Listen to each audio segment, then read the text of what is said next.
Good evening, everybody. I'm Wayne Campbell, and this is the driver's side. Real drivers, real talk.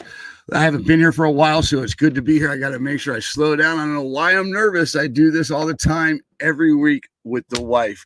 But before we get tonight's show started, which is going to be about the accident in Fort Worth, about what the trucking industry is facing from this point on. Is it going to get better? Is it going to get worse? Is things going to come down the line to restrict you more? I don't know. We're going to get to some drivers here shortly.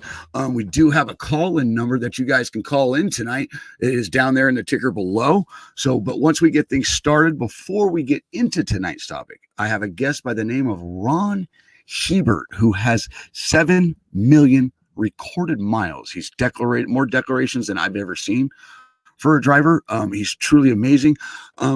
But once we talk to him, then we'll bring more people in, and then we'll take phone calls after that. But I want to talk to him a little bit about his career and about a post that's actually gone viral off the driver's side page. And if you haven't seen it, we'll be talking about it here tonight. Hopefully I can get a picture up while we take a break to support it. I think I actually forgot to load that up. But before I bring Ron in, I want to say a happy birthday to John Freese, our teddy bear. We call him Teddy Bear over here. His name is John Freese. He drives for Potato King. We actually have another Potato King in the house, driver in the house tonight, a female by the name of Carla Williams.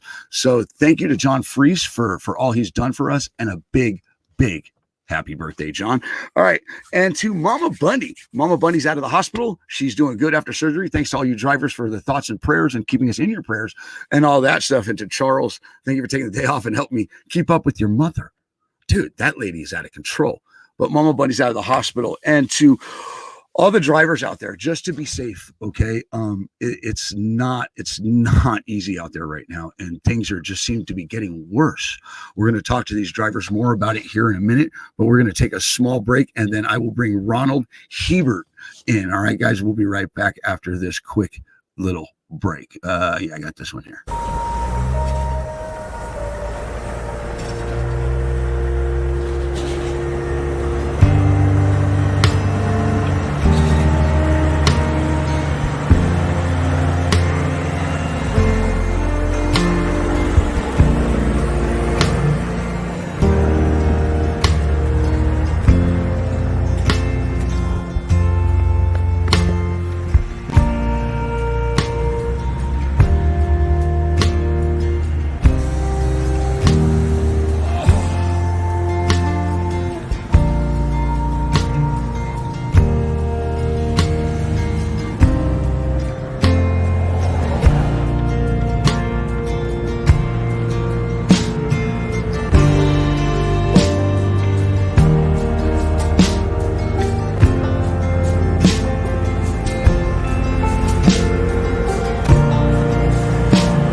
It's like poetry in motion. I swear I love recording you guys. It's like my therapy out there, recording you guys.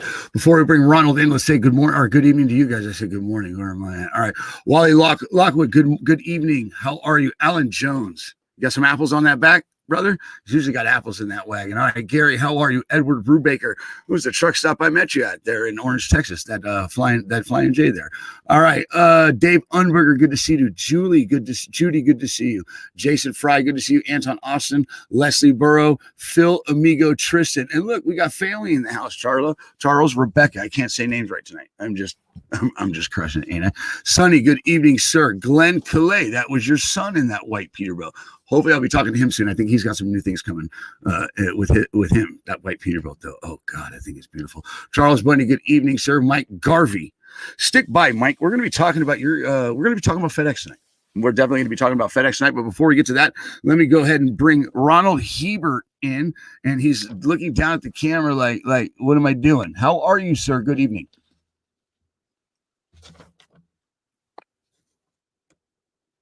Okay, it's not working. Obviously, we're having trouble with Ronald Hebert, right? I don't understand it. He's in Canada. It just happens every time with him. Ron, are you there? Ron, are you there? All right, Ron, I'm going to kick you out. Come back in. All right. All right. So, all right, look, obviously we're going to have to jump because Ron, I had some great stuff to talk about with Ron. I mean, he's got a career that starts way back here. All right. This is actually his son on one of his trucks right there. All right. This is him and his wife. I mean, he's been around the industry for a while. That's him there. Hopefully he'll be able to get back in and we can get his audio straightened out. I don't know why we have trouble with you, Ronald, but we're going to try. Okay. But until then, I'm going to bring this gentleman right here. His name is Roger. Roger, are you ready to come in? His name is Roger Duck. I don't know what he's ducking from. Roger, what are you ducking from? What are you doing? Just hanging out. How are you? I'm doing good, Roger. I brought you on tonight because you don't drive truck. You're thinking about coming into the trucking industry. You're looking to sell your plumbing business, but you're a four wheeler. You're a four wheeler, and I've been getting a little bit of experience locally, right? And you watch a lot of trucking stuff. You're on the panel before you watch Dooner James Livingston, right? Yeah, you're a fan of his, right? So yeah. He's a real cool guy. But I thought I'd bring you on tonight because we're going to talk about this right here tonight. You've seen this, haven't you? Oh yeah. How are you feeling right now about this? I think it's a shame. I think it could have been avoided 100%. I mean, we've all been in traffic and we see people that just fly by you, whether it's in a four-wheeler or semis. And I mean, anybody with any kind of driving experience would realize that, hey, I'm in some weather here and I got to decrease my speed by 5, 10, 15, whatever it takes to make sure that you're driving safely. And well, since you said anybody with experience, I'm going to bring in Carla Williams. Okay, Carla, we're bringing you in right now. Okay, this is Carla here with Colleen Ramsey. So these are friends of ours and they're drivers, and she's actually in the seat right now. Carla, how are you this evening? I'm good. How are you? I'm doing good. So you've seen this, right, Carla? Yes, I have. And you're a truck driver. You're sitting in the seat right now. What are your thoughts so far? I think a lack of attention to detail is a big problem out on the road all the way around, whether it's a four-wheeler or a truck driver. I think not leaving enough space is a problem. Tailgating is a problem. Speed limiters are a problem. Your Qualcomm is a problem. Cell phones are a problem because you're not paying attention to what's important. People don't value their lives anymore. That's what I think. All right, I'm going to play a clip. Okay, I'm going to play the clip. We've all seen it. Okay, I have it in regular motion from one angle, and I have it in slow motion in another. Okay, so let's go ahead and run the FedEx truck. Okay, let's go ahead and run full speed.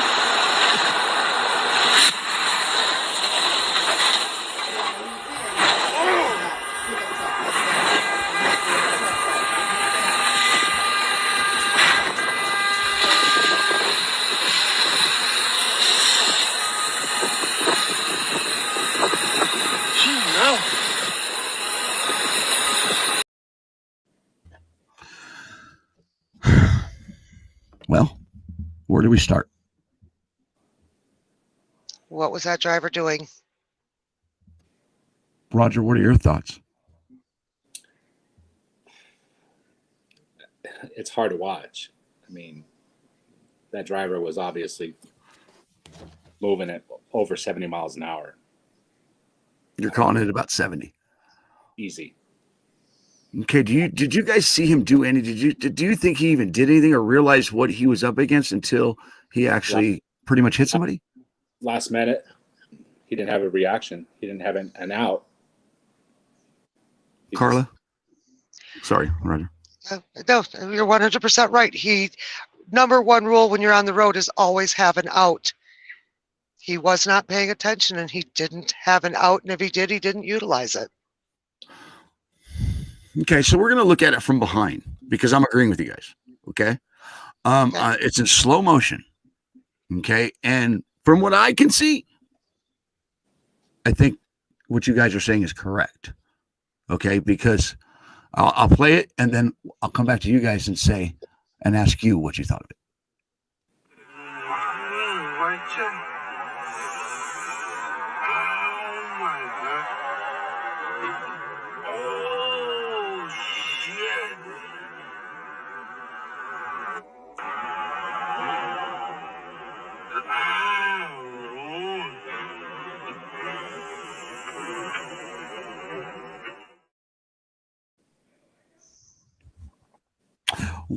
What makes you think that he did nothing after seeing that?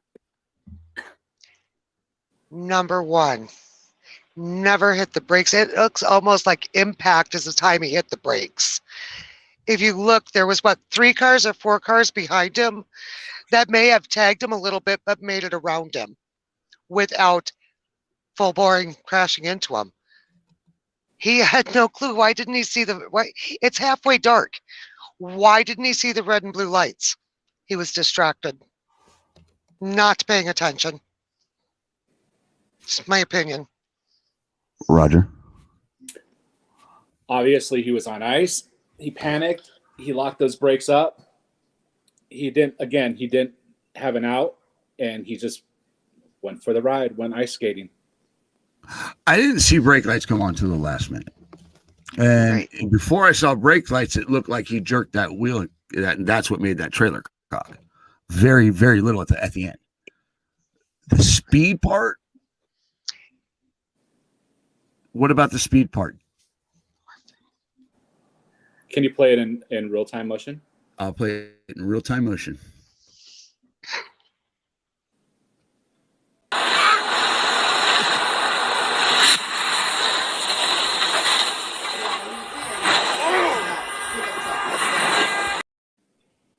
He's booking, man. I mean, picture's worth 1,000 words. I mean, he's Carla. Too fast for conditions, possible not enough experience behind the wheel. One of those that's been out there for 6 months, maybe his first winter, didn't know how to handle the situation. Lack of training. I want to play this video one more time in slow motion because there's something that gives us away that something's going on. I'll play it one more time because people want to talk about the speed and everything, and if you hit brakes and ice. But wait, what?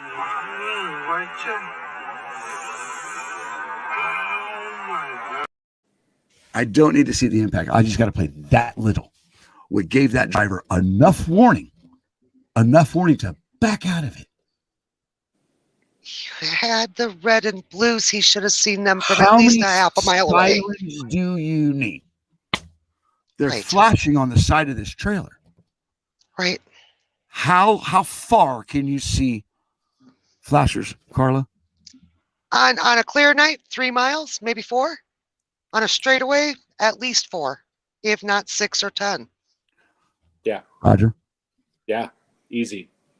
I mean, I drive a lot at night working, and I tell you, I can see emergency vehicles having people pulled over 5 miles down, easy 5 miles down the road. Easy. Okay. But Okay. As a driver, you've got an advantage. You're a little bit higher. I'm going to give it 10. here's a question. Go ahead. How's that going to work out in court for him?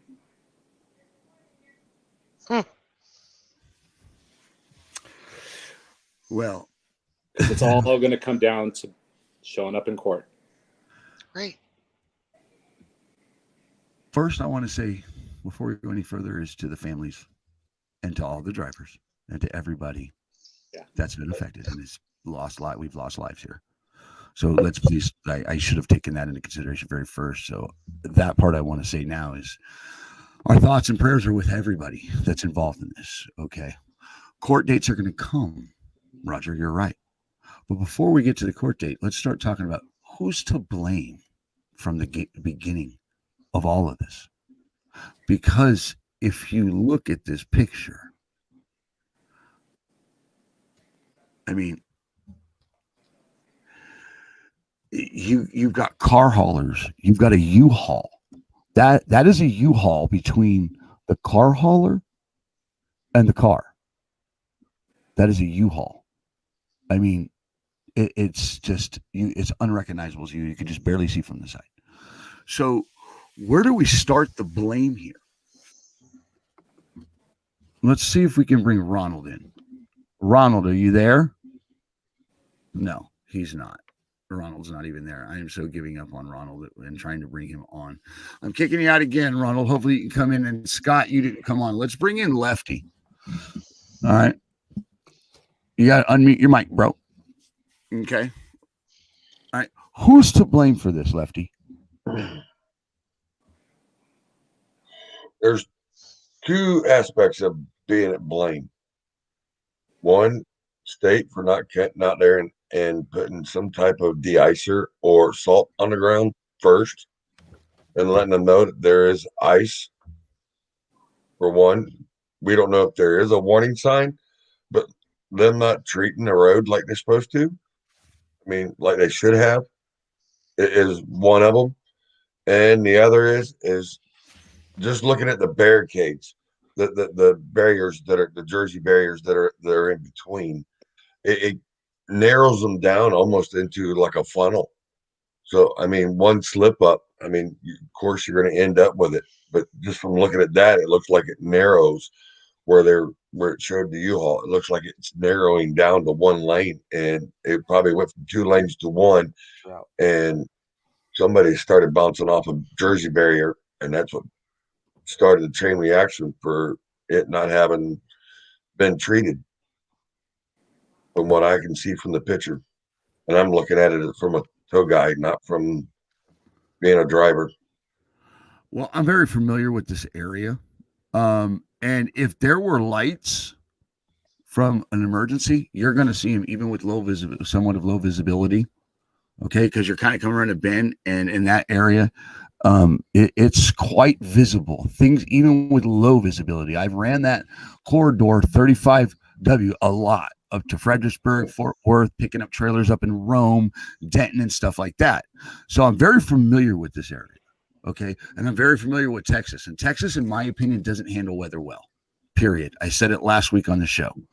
I think first starts with the lack of prep, because this weather's coming. I think it starts with a lack of prep. But I'm going to go with training in a whole for me. And the lack of responsibility that four-wheelers take in this process too. Okay, there's many layers to this onion. But the number one thing I'm going to blame is the safety and the safety standard in America. Because it seems like we do just enough to meet the safety standard. And it's not just with trucking companies. It's all across the board, in my opinion. And that's my opinion, and I'm entitled to that. The lack of safety in this country is gone off the Richters, to where they've developed computers and machines to do a lot of these jobs these days. But I'm going to start with the lack of prepping with the state and safety standards in this country in a whole. And we accept it, and we allow it, and we go with it, and we do nothing about it, in a sense. Because we're all guilty of our phones. Every single one of us. You can sit here and preach that you're not. Yeah, you are at some point. Nobody's perfect. I don't expect that to be. But what I do expect from all of us from here on out is to really attack the safety standards in the trucking industry as drivers, and start reaching out to four-wheelers as truckers, and start talking to each other and letting each other know that we need to do something in a whole to help you guys and to help killing people. Carla, how about you? Unmute your mic, Carla. Carla? Okay, now I'm losing Carla. So I've lost Carla. What about you, Raj? That area, you're right. Every couple of years you see all the roads ice up and pile ups after pile up. there's, I don't know why they don't put some sort of lights up if there's ice on the road. DOT will trigger some lights to let people know, hey, this bridge area or these roads right here have a lot of ice on it. Drive with caution, or Well, here's Georgia. Okay, this is across the country. Okay, we have an issue with pileups in this country. This is Georgia the same day. The same day. All right. So, I mean, what can we do better? Let's see. Okay, Scott, you don't have a picture on there. Carla's back. Carla, what do you say, Carla? Carla, what have you seen the past couple of days out there on the road? Because this is Georgia the same day. What have you seen? I've seen one driver going a little too fast for conditions and rolled his truck right on I-40 mile marker 115. Anybody familiar with the area knows that that's a curve. It's a 65 mile an hour area. I do not know how the driver is. If something has happened and there's been more people involved, my heart goes out to their families all the way around. That truck, there was nothing left of. It literally split the van he was pulling, and there were rolls of plastic film in the westbound side lane. This morning, mile marker 6, I-40, New Mexico, four-wheeler too fast for conditions. Hit the guardrail, definitely rolled their car because tires were up, and that car was about the size of a little red wagon. That's been in the last 17 hours of my life. Roads were dry. Temperatures were in the 40s. There were no reason for either one other than speed on either accident. Now, I hit Iowa state line on Thursday, and I was in snow. I was in rain. I was in sleet. I was in freezing fog. People slowed down. People gave distance. I didn't come across any accidents between the Iowa state line and Klein's Corners, New Mexico. So I had a very safe trip, even with the crappy conditions we had. With that being said, as a driver, I watch the weather. I know what's coming in. I knew before I got to Hesperia today that I couldn't make it over Cajon because the winds were going to be up to 75 miles an hour. I don't have enough weight in this trailer to get over that hill. I know when there's going to be crappy weather because I look and I prepare. If it's not going to be nice, I ain't out there doing 80 miles an hour. I have backed it off so I have room. Because you don't know, you might be driving down the road at 70 and be just fine and come around that corner and it could be a sheet of ice. It's called being prepared and being safe. How many people trip plan like you? Like new drivers and I'm stuff. sorry? How many people actually trip plan like you do and check the weather? And I mean, there's thousands of trucks on the road. And I mean, it's what you do is great. This is what Wayne was saying about not being prepared and doing very little. Yeah. That's it. Well, I'm gonna shock you guys. Okay, because I'm coming across quite a few people making a stance. If you guys want, you can call in the numbers down below, but I'm going to play a video. Here's part of your problem. Okay, because not all drivers do this. Over the roads. Okay, so knock it down 10 miles an hour. That's all I'm asking.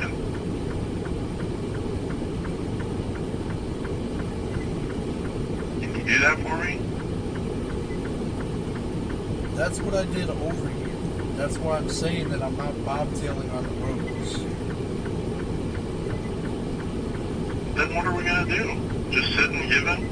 I'm assuming that you guys would have somebody to come over here and fix it, right? Not for 2 or 3 hours, I don't know. That's why I'm telling you to bobtail. Then I guess I'm going to have to sit here for 2 or 3 hours then. Mike, what's the deal, buddy? What's going on? The deal is that you guys don't drive in this weather. You guys don't drive the truck in this weather. Right? I'm the driver. You guys sit behind the screen and say that the roads are good, and then I drive on them and I slide all over 80, Well, see, it's important that drivers start doing this. Okay. And I'm going to read something to you guys because this is not just one company. And I'm going to ask you guys, okay, we already know that situation right there. That driver made the right call. And these dispatchers are really pieces of work. They're really pieces of work. What are you going to do about that? Really, dude? We're going to sit our ass right here and not kill somebody. Okay. And I'm going to bring up something from the person in the comment. I asked her if I could use this. Let me pull this up and I'll read it to you. It says, Sarah, apologies as I missed this. There is no concrete policy on this. We ask that drivers proceed with appropriate caution and amount of space for the given conditions. We don't force drivers to run if not comfortable, but we must explain the consequences if a driver chooses to call off due to weather or road conditions. And yes, it would be considered a call off. Hope this helps. May not be what you want to hear, but again, we want you to have an honest answer on this. Carla.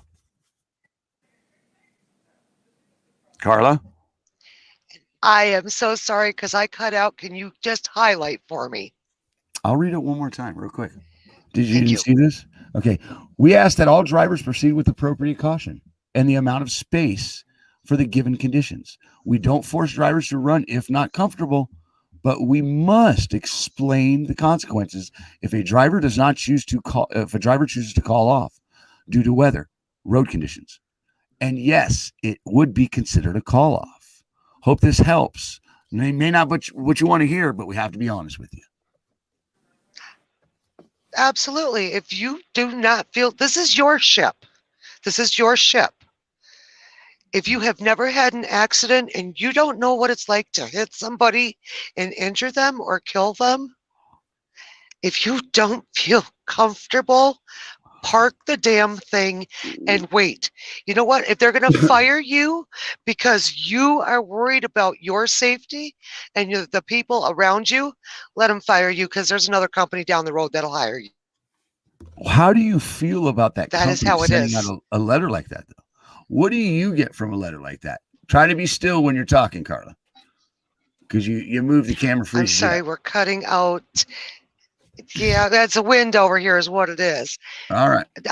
If you're not comfortable, no, not the comfortability. Drive. No, I'm not talking about the driver. The company. What about that letter?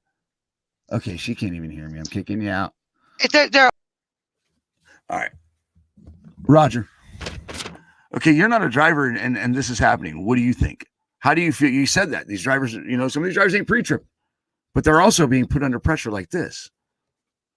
So I've purchased a lot of vehicles that I've had to have shipped and a lot of equipment that I had to have redlined to me or red ticketed to me. And every single time there's a fine line in my contract that states that due to weather conditions and blah, blah, blah, there might be delays. So with that, I expect that the driver's safe and my items, whatever it is that's being shipped, will get to me undamaged. Whether it means he has to sit in a parking lot for 2 days, so be it. So with that being said, that old saying, I'm sure Charles would understand. I mean, there's wheels on that toolbox for a reason. If you didn't like the way I had my choice, my decision to be safe and stay in a parking lot, you know what? It's my truck. I'll go lease on with somebody else. Sorry, Charlie. I got bills. I got kids. I got my life and other people's lives. I'm going to look out for the safety. I agree. The thing is these companies that put these drivers in these positions something needs to be done. And there's actually a law for it. It's called coercion. They're not allowed to do this to you. Okay. Right. In a sense, that letter to me is a bunch of fucking bullshit. Okay. Don't threaten me with firing me. They're bullying you. Yeah. Don't threaten me with fire, in my opinion. Sorry, it's not what you want to hear, but we want you to have an honest answer. Well, my honest answer is Right. my problem is those companies, they start screwing up your record. Okay, they're just dicks. They have to. I feel the companies have too much control. I don't feel that enough's done to the companies, in my opinion, and I feel that these dispatchers don't have a clue on what they're doing or care about what's happening. Go ahead. Hypothetically, do you think that FedEx driver was told to roll? That FedEx driver, I believe that was a subcontractor. And if it was a sleeper, okay, they're priority, most likely. So they're a team. They're under the gun. We all know about FedEx. If you want my opinion, FedEx is FedRec now. It's FedRec now. Okay. I think that they've really, really gone too far with the way they do things. And I had a guy on here recently, not too long ago, that worked for them. And basically, he's no longer there in a short amount of time because of the safety and because of the safety guy and the way they ran their ship. Sure. So as far as that goes, I don't get it. I think that things need to be done to these companies. I don't feel that enough's done. All right. So you guys go ahead. If you want to call in, guys, go ahead. It's 817-751-9006. If you guys want to call in, we can talk to you guys also as we go to some comments. Go ahead, Rod. What were you going to say? So how do you hold these companies accountable? That's my question. Is I think fines should be handed down. I think they should be not just audited log wise, and drivers should be audited log wise. I think they should be looked into, and there should be a department that protects drivers that drivers can call and complain to. That driver was very wise to record on his cell phone his conversation on another device, because this is the exact reason why I put everything through email, because at the end of the day, when there's a problem, I can pull up an email thread and say, I'm sorry, right here you said this, and this is exactly what I did to help remedy the problem. So all right, let me go to a caller real quick. John Freese, go ahead. How you doing? We're doing all right. You're welcome. And I just want to say one thing. When you look at the pictures, you could see everything was glistening. It was so icy, it was unbelievable. And you're right. Part of the problem is state getting prepped for this storm.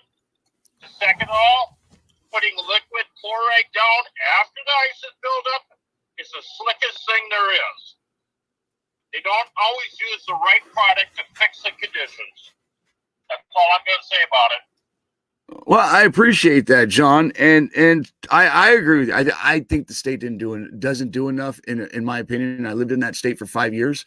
I know that the company that I worked for, if it iced over, they shut the company down. We didn't even go out on the roads with just any kind of once it dropped below freezing and there was any kind of weather. We didn't even go to the wells. They just shut us down. So I agree with that, John, and I appreciate you calling. John, is there anything else you want to say? Yes, the driver is the captain of his ship. He needs to be professionally trained enough to know what he's dealing with. Me being out here for 43 years, I read the road to the seat of my pants, and I know what's going on all the time. I'm prepared. I've got apps and stuff that tells me what's going on, and these drivers need to slow down. I'm yelling at them all day long, telling them on the CB that we're on pure ice, getting them to slow down because they're going far too fast for conditions. I appreciate you, John, and I agree with that, John. How do you, real quick, John, because we're going to go into this part, or I'm going to ask you, how do you feel about the training in the trucking industry? The training sucks. There is no training. As far as it's actually not funny. I agree, John. I think the training standards are very low in the trucking industry, and I think it's overlooked every day. And I appreciate your call, John. Thank you. All right, John. All right, Dave Umberger, are you there? I am, Wayne. Dave, how are you, sir? Good evening. Fine. Well, I wanted to say one thing about what Charles said, and that is that with the technology we have, the road Mike sensors Garvey, call back after this call. that are planted in. Hello. Go ahead. Keep calling. Keep going, Dave. I've poured a lot of freeways with concrete, and they throw sensors in everywhere. And for the state of Texas not to be aware of the situation and the forecast, which is usually right on, I'm going to put a lot of that blame on them. And then I'm going to say one thing is that if he was a FedEx driver, being union, he's probably not going to get fired. And the reason why is he didn't start the accident. And even though he plowed into people, many people plowed into him too. So you can say all you want, but the states are responsible. And now in Oregon, we have a major snowstorm going right now. They've closed I-84 from Oregon to Idaho. And the reason why is because it's treacherous driving. And so get with it, states. Get with the technology. Drivers, get a CB, use it, take your headset off, whatever it takes, and be aware of the situation. When I drove, I knew before I even got in my truck what the weather was going to be like that day. And with that, I've said my piece. Thank you, Dave Umberger. I appreciate you, and I appreciate you being a loyal fan and a listener, brother. I'll talk to you soon, Dave. Thanks for calling. Yes, sir. All right. Mike Garvey, if you want to call back in, go ahead and call back in. Carla, we lost you for a minute. Are you back? Yes, I am. What do you have to say? You got anything you got any input over here on this? Well, I want to back up first. As far as my company goes, if I tell them I'm not driving because I'm not safe, they tell me to kick back and have a good day and check in tomorrow. That's what my company does. And I do agree. On the other aspect, know your road conditions, not just the truck drivers, four-wheelers. If you know that there's a storm coming in, there are 511 apps for every single state. Use them and look at your road conditions. If that don't work, there's something called Caltrans, which covers the entire United States and covers all major highways. Log into it before you leave. Know what your situation is. You cannot have too much knowledge when it comes to road conditions. How about you, Roger? You got anything to say? No, I mean it's very obvious that Here's what I'm asking you. How do you feel about coming into the trucking industry now? With the things that have been going on across the country, with all these pileups, with all the accidents, how do you feel about actually buying a truck and coming into the industry? I feel like I'm a pretty safe driver. I'm not in a super big rush to get anywhere, so I still feel pretty confident about it. No, Ron. Okay. I feel really confident about getting into the industry.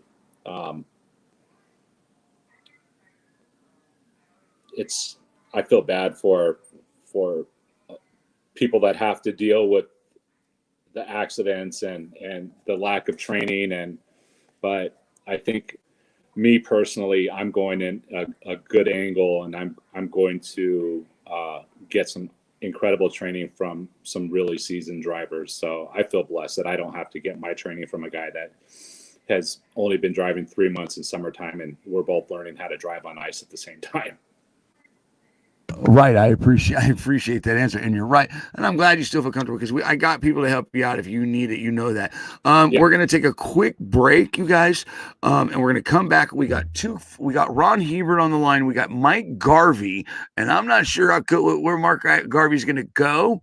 I don't know if he's still there or not, but if he is, we'll talk about that when he gets back. But we're going to pay tribute right now. It's going to be a minute video to the lives that were lost. And I want to thank you, my wife, for putting this together. We'll be right back with those callers and the rest of you guys. We'll be right back.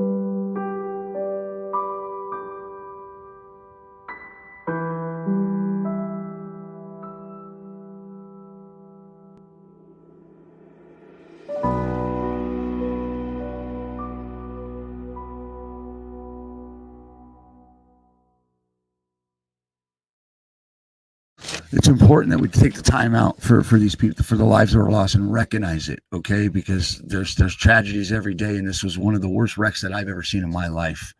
And it hurts to see. Carla, just hang in there. I'm going to pull you out, and I'm going to bring Mike Garvey in on the phone, all right? You guys just hang out backstage for a minute, because I got Mike Garvey on the line. Mike Garvey, say hi. How you doing, folks? All right. Say, Mike, where did you used to work? I work at FedEx. First, let me say my thoughts and prayers to all the families who are affected by that horrible accident. It broke my heart seeing that. Mike, tell us your experience in the trucking industry and where you started. Well, I'm probably I'm a student coming out of school. I worked for FedEx. I was actually with them for 3 months, but probably a month and a half on the road. And I had safety issues with them prior, which we spoke about, and I think I put it on the air as well. But after seeing this, it's just, I'm really done. I'm done with them. And as for, let me just say the CB, not once did a driver or trainer ever tell me or teach me about the CB in the cab. They never put it on, never talked about it. So if these people had their CB on that day, then they could have got a heads up, down the road. But, I was never taught that. It was always just to get to that point as fast as you could. So, unfortunately, I'm not with them anymore. I am looking for, like a solo job. So you experience that. You started fresh with FedEx. Yes, I did. And you didn't feel safe at all.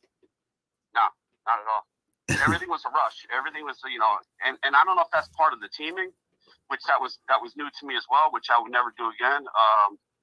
Everything was like, you got to get to your point. You got to get to that point. You got to get to that point. And I went through snowstorms through Pennsylvania. I went through everything, and it's like they just wanted to press on. You mentioned teaming. How did you feel about the person that you teamed you up with? But, there was a couple that were good, but there was a couple, I didn't get along with. I just didn't get along with this, and also, and I did talk to you about this because we talked about it, where they fooled around with the clock time, where they put it, I was sitting in traffic where they put it in yard mode when it's called the E-log crawl. It's called the E-log crawl is what they were telling you to do in traffic. Okay. So, and this actually, was all news to me. It was new to me. It was I didn't new know to any you. better. So real quick, Mike, let me freshen up what they're talking about. Mike Garvey called me one day and he says, "Hey, Wayne, is it legal for me to do this?" And I brought it to the show. No, it's not. It's not legal for you to do that, Mike. It's not legal for you. You're supposed to, be able to take care of that, all that. You're supposed to, okay, look, the things you went through, but the thing is that they were helping you cheat your log is what they were doing. Yes. Okay, by you crawling in traffic. But what you're doing is you're extending just because you're in that traffic doesn't mean you're getting your rest. Okay. And you being a new driver, you should not be doing that, in my opinion. You should be driving the hours you're supposed to, and then getting your rest, and then getting your training time. Okay, you're supposed to get your training time first. Okay. The fact that trainer was teaching you how to do that, and then basically extending your clock before you're conditioned to run that type of clock, you shouldn't have been doing that. No, my not opinion. at all. People could disagree with me all they want. My question is, real quick before that, is I want to go back to the beginning with you with FedEx, and I kind of jumped, and I shouldn't have jumped there. How was your training? How was your schooling? How did that go? That was fast. Everything was fast paced. I don't believe I was trained right. I mean, I learned more in school for, the school that I went to get my CDL, and these guys just wanted to just push me on the road. Okay, so what school did you go to? I went to Nets in Bridgeport, Connecticut. Okay, so you went to an outside school, and did they recruit you from that school, or did you fill out an application with them? No, I filled out an application. I found out through a friend, and I went to school. It was 6 months. It cost me over $10,000 for the school, but I went through it, everything, because I'm a new driver coming into it. I mean, I've been a chef my whole life, so me going into truck driving was totally different, but it's something I wanted to do. So you felt your experience at school was okay. It wasn't too Yes. bad. Where it fell apart is when you got to FedEx, you're saying. Pretty much, yeah. 'Cause Okay. they don't go by what you taught. They don't. What do you mean by that? Yeah. Well, I mean, the certain inspections, pre-inspections, this and that. Well, we don't look for that anymore. We don't have to do that. We don't do this and we don't do that. And and like I said, I'm 53 coming into this, so I'm pretty much, I want to be pretty safe for myself and for anybody else that's around me. So I want to do everything by the book, and we don't have to do that anymore. We don't do that. You mean you don't want to kill nobody? No, You mean I don't want to kill anybody or myself. You're 53 years old. You just come out of school, and now you're riding pulling doubles. Yeah, oh yeah. Right? Right? Yes. So, and they just decided to tell you, oh, we don't do this, we don't do that anymore? No, they've, I mean, yes, when you come out of a truck stop, they'll walk around the truck, just take a quick look, the fifth wheel's not released, stuff like that. But briefly, like the pre-inspection before you go out, they don't really check under the hood, they don't check anything. All right. So, and we obviously talked about the e-lock crawl right there. So, but you mentioned something to me. You mentioned something that it caught my attention is the few people you were with. What do you mean? You weren't with the same guy or the same trainer? No, they put me, no, not at all. Every time I went out, it was a different person I meet up with. And then I would meet up with somebody else at another stop. So it was always somebody different. And they're supposed to sit up front with you and spend time with you. I had one guy, he just slept in the back the whole time. I said, okay, he trusts me, I guess. Back in the day, we used to be a compliment. If I could sleep while you're driving when I was training, then guess what? You're a good driver. Because I used to drag that I used to drag that computer in the back with me, and I used to watch everything you did.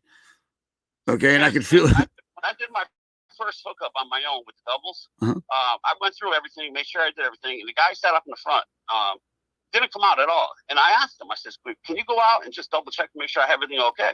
I wanted to make sure everything was all set. He wouldn't even go out and check. Carla, I brought you back in. How do you feel about some of the things that Mike's talking about? Mike, I wish I could grab you and throw you in my truck for a year and teach you the right way to do things. Because number one, this truck don't move until it has had a complete go through every single day. Sometimes 2 or 3 times a day, because it never hurts to make sure lug nuts are tight. It never hurts. I've driven long enough that I know when my truck's not running right.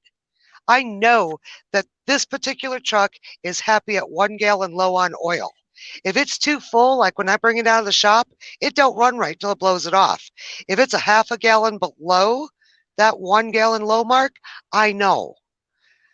I am in tune with my truck, and you need to know that your belts aren't shredding. You need to know that, did they even teach you to turn your wheels and look at your steers while your hood is up to make sure there's no chunks out of your steers? My biggest fear, and I've been out here, I just had my 23rd anniversary on the 8th of this month. I am in my 24th year. To this day, I lift my hood. I turn my steers both ways so I can check them. I've never blown one. I'm scared to death to blow one. And I've been out here a long time. I never did either. Get it, girl. Get it. My Mike, airbags are full. Yeah, I did. I did. And a different trainer every day. How does anybody know how you're progressing, where you need help, where you don't need help, what you're doing right, what you're doing wrong? How are they telling you? They're setting you up for failure, and my heart goes out to you. I'm glad you're away from them. What do you think about that, Mike? Oh yeah, all they do is sign off. They don't watch you. They just sign off on hours. That's all they do. Mike, I want to thank you for I want to thank you for your call. Stay tuned in, okay? I got another caller coming in, Mike. I want to get to these callers. Mike, you know what? Just hang on a second, Mike. Let's keep you here. Hold on. All right. Edward Brubaker, are you calling? Yeah. Go ahead. What do you have to say, caller? I just think that a lot of these new drivers need to sit in a seat longer than a year. Yes. I think all these new drivers need to sit with the senior drivers a lot longer than a month or more. Agreed. And I only got a month with a new driver at CR England, and it just didn't pay off for me. How was your experience at CR England, Ed? Rough. Okay, what do you mean it didn't pay off for you? What happened? What do you mean rough? I was stuck with a co-driver, a young kid that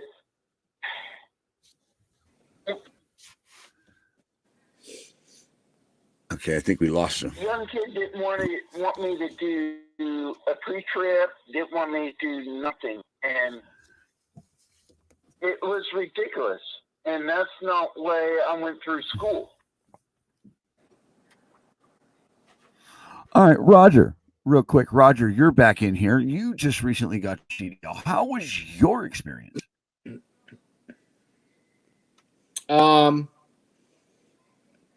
School, I mean, they flew right through everything, you know. I'm very mechanically inclined, so I didn't really have too much of an issue, but there were people in there that were there 4 months, you know, and they just couldn't get through the testing and get it dialed in. So I was able to I guess the hardest part, their pre-trip was insane. It was literally 15 pages front and back that you had to recite word for word. I will give them that. And I remember when I got tested, my tester was just like, he goes, I know this inside and out. He goes, and you literally recited every word for word. And I'm like, yeah, it's a lot of information to learn. So, but as far as the mechanical part of things, I mean, they didn't teach you how to throw chains. They didn't teach you a lot of stuff that are major safety pieces of equipment that need to be addressed. So, Well, I think what you're talking about is something called the super scam of trucking. yeah, Okay, oh, yeah. It's Absolutely. not set up for people to succeed. It's set up for you to be pushed through, learn the minimum to learn to drive a truck and get you down the road. Let's go to the caller here. We got a Justin Campbell on the line. What do you got to say, Justin? Hey, brother. I think we're pretty out of touch with the schools that we have now. We're way out of touch. Like, they're not teaching. I've grown up in this industry since I was 14, 15 years old. So the things that I'm getting an echo and a feedback. Yeah, you got something going on. Yeah, if you got your, just go ahead and turn your TV down. No, definitely not me. That's not you. Okay, it's whoever it is. Justin, call back in. I'm hanging up. So, like he was saying, there's a disconnect. Okay, and there is a disconnect. It's a disconnect from the person to the trainer, and the only thing that's connecting is the money. Real Of quick. course. All right, let's go back to Justin Campbell. Go ahead, Justin. The disconnect. Yeah. Growing up in the industry, man, you know, the way that they're teaching things in the schools is completely wrong. They're glancing over the things that we're supposed to be checking on a daily basis and a weekly basis from a maintenance perspective, and it's completely it's a downfall for the driver. Even from, it doesn't matter what state you're from, you know, they're glancing over it just so that you can pass the test, just so that you can get in the seat, so that you can get that seat time. Like, we're completely missing everything that we're supposed to be doing on a daily basis. And 20 years in the industry, like, there's certain things that you have to know. There's certain things that you need to be in tune with, and we're not doing that in schools at all. I think you're really hitting it. I like what you're saying. The fact that you're touching on the overlooking, and it's being accepted. Okay, here's the one thing I know about Swift Transportation. Okay, and I'm not just picking. This is reality. This is real because my ex-wife used to work for him. Okay, I was able to log in to her under her driver code and do her safety test if I wanted. Yeah, absolutely. How many other companies are doing this and letting their wives or their friends do their safety test for them? I'm gonna tell you something. You've got two hands, and you'll probably fill up all the fingers because it's a common practice. It really is. It really is. It's a common practice. And go ahead. Go ahead. No, go ahead, Justin. There's certain things that we're supposed to check for. There's certain things that, like, we need to look for at every point of inspection. You know, whether it be mid-trip, whether it be pre-trip, whether it be post-trip, we're supposed to be looking for those things and identifying the weaknesses and analyzing the problems, and then how we're going to fix it. Well, now that you've done that, then you go on to another thing. You've got to communicate that with your dispatcher, your terminal manager, or anything like that. And then there's where you get the resistance. This you gotta keep going. Has anybody heard that before? We just played the video. That load has to be delivered. Like, it's on a timeline. It's got to be there in an hour, and you've only got 30 minutes left on your clock. You've got to get there. No. This is a safety issue. Like, I could kill myself. I could kill somebody else. No. It doesn't matter. Those got to get there.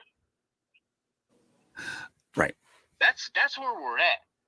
Drivers, dispatchers, terminal managers.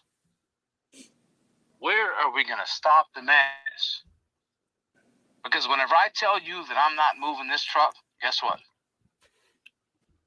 Those air brakes aren't coming unset. I'm done. I tell you we've got a safety issue, we're done. It's done. No, we're not going anywhere. How do you? And that's the thing. They're not teaching this in school. First of all, you've got to be concerned about your safety.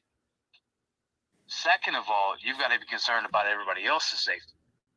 Nobody is teaching and or preaching this at all. You are right now. At all. You are right now. Nobody's teaching this. You are right now. I'm glad. I hope this platform reaches people. Well, we're trying. First of all, it's your safety. All right? And that's number one priority. Second of all is everybody else's safety. And I'm going to tell you something. If you are concerned about your safety, everybody else's safety, just teaching and/or every day. If you're concerned about your safety, everybody else's safety is good. You are right now. Right. All right. Hold on, Justin. Ronald, if you have your TV on, you need to turn it down, or your TV or something. You're having feedback, Ron. I've been in this industry 20 years. And I'm going to tell you something. Whenever I make a judgment call, guess what? It's not just my safety. It's the company's safety, the company's liability, their exposure to something happening. Ultimately, listen, I'm a selfish guy. Okay? I'm worried about me. But guess what? Whenever I'm worried about me, I'm worried about other people.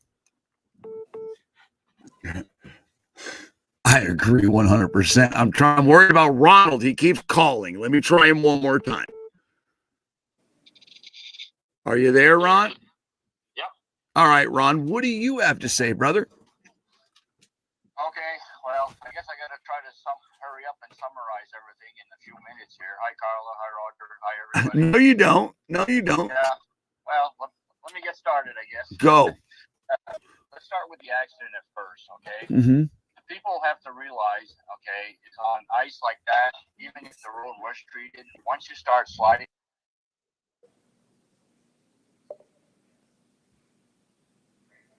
you're going to be picking up speed. And I think that's why the truck went into a jackknife, because the trailer was trying to push the truck faster than the truck could go.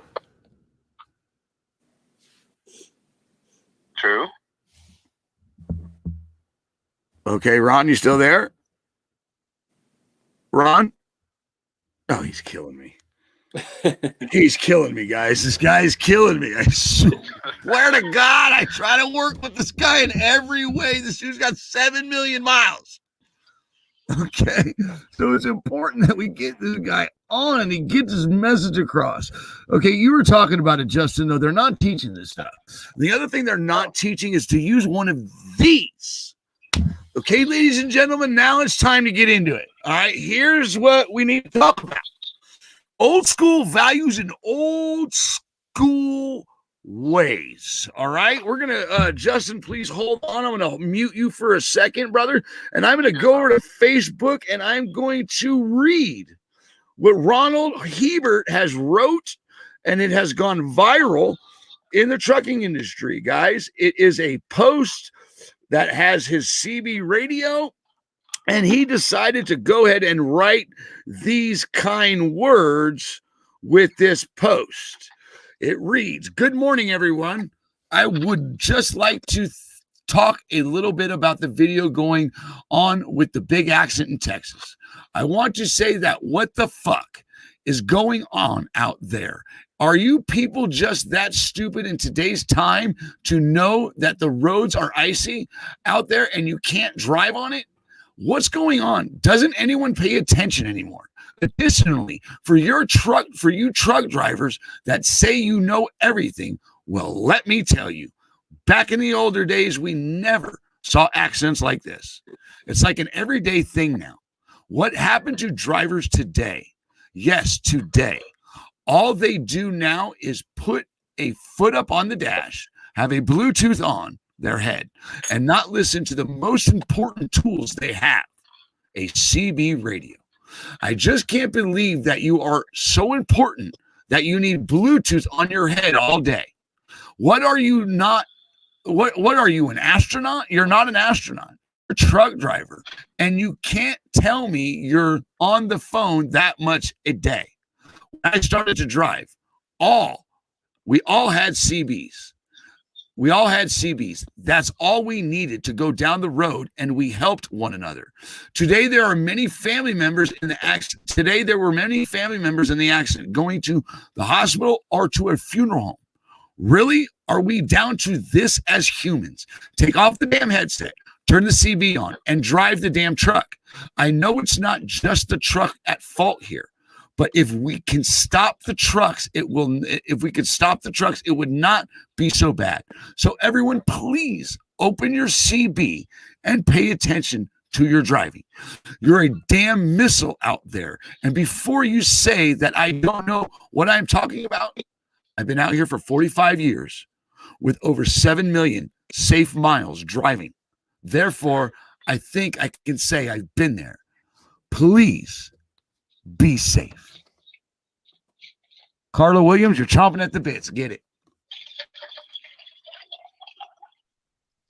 I've been out here 23 years. I just said that. 20 years ago, I will guarantee you I knew 50 miles before an accident and when there was a backup. I knew yesterday that there was an accident at the 115. Not one driver until 9 miles before the accident, which had a 7-mile backup with no escape, did I hear anything. 2 miles, no ramp, no nothing for me to get off and be in a safe place. 7 miles of trucks backed up on the westbound side, waiting for somebody to plow into them who wasn't paying attention. My biggest complaint is drivers are so Oh, we lost Carla. Jason Williams, you there? Okay. What's going on the phone over here, guys? 7 miles of truck. All right. Who's got the feedback? Okay. It's all. Is it okay?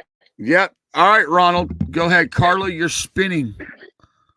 Ron, go ahead. You wrote it. Oh, I missed it.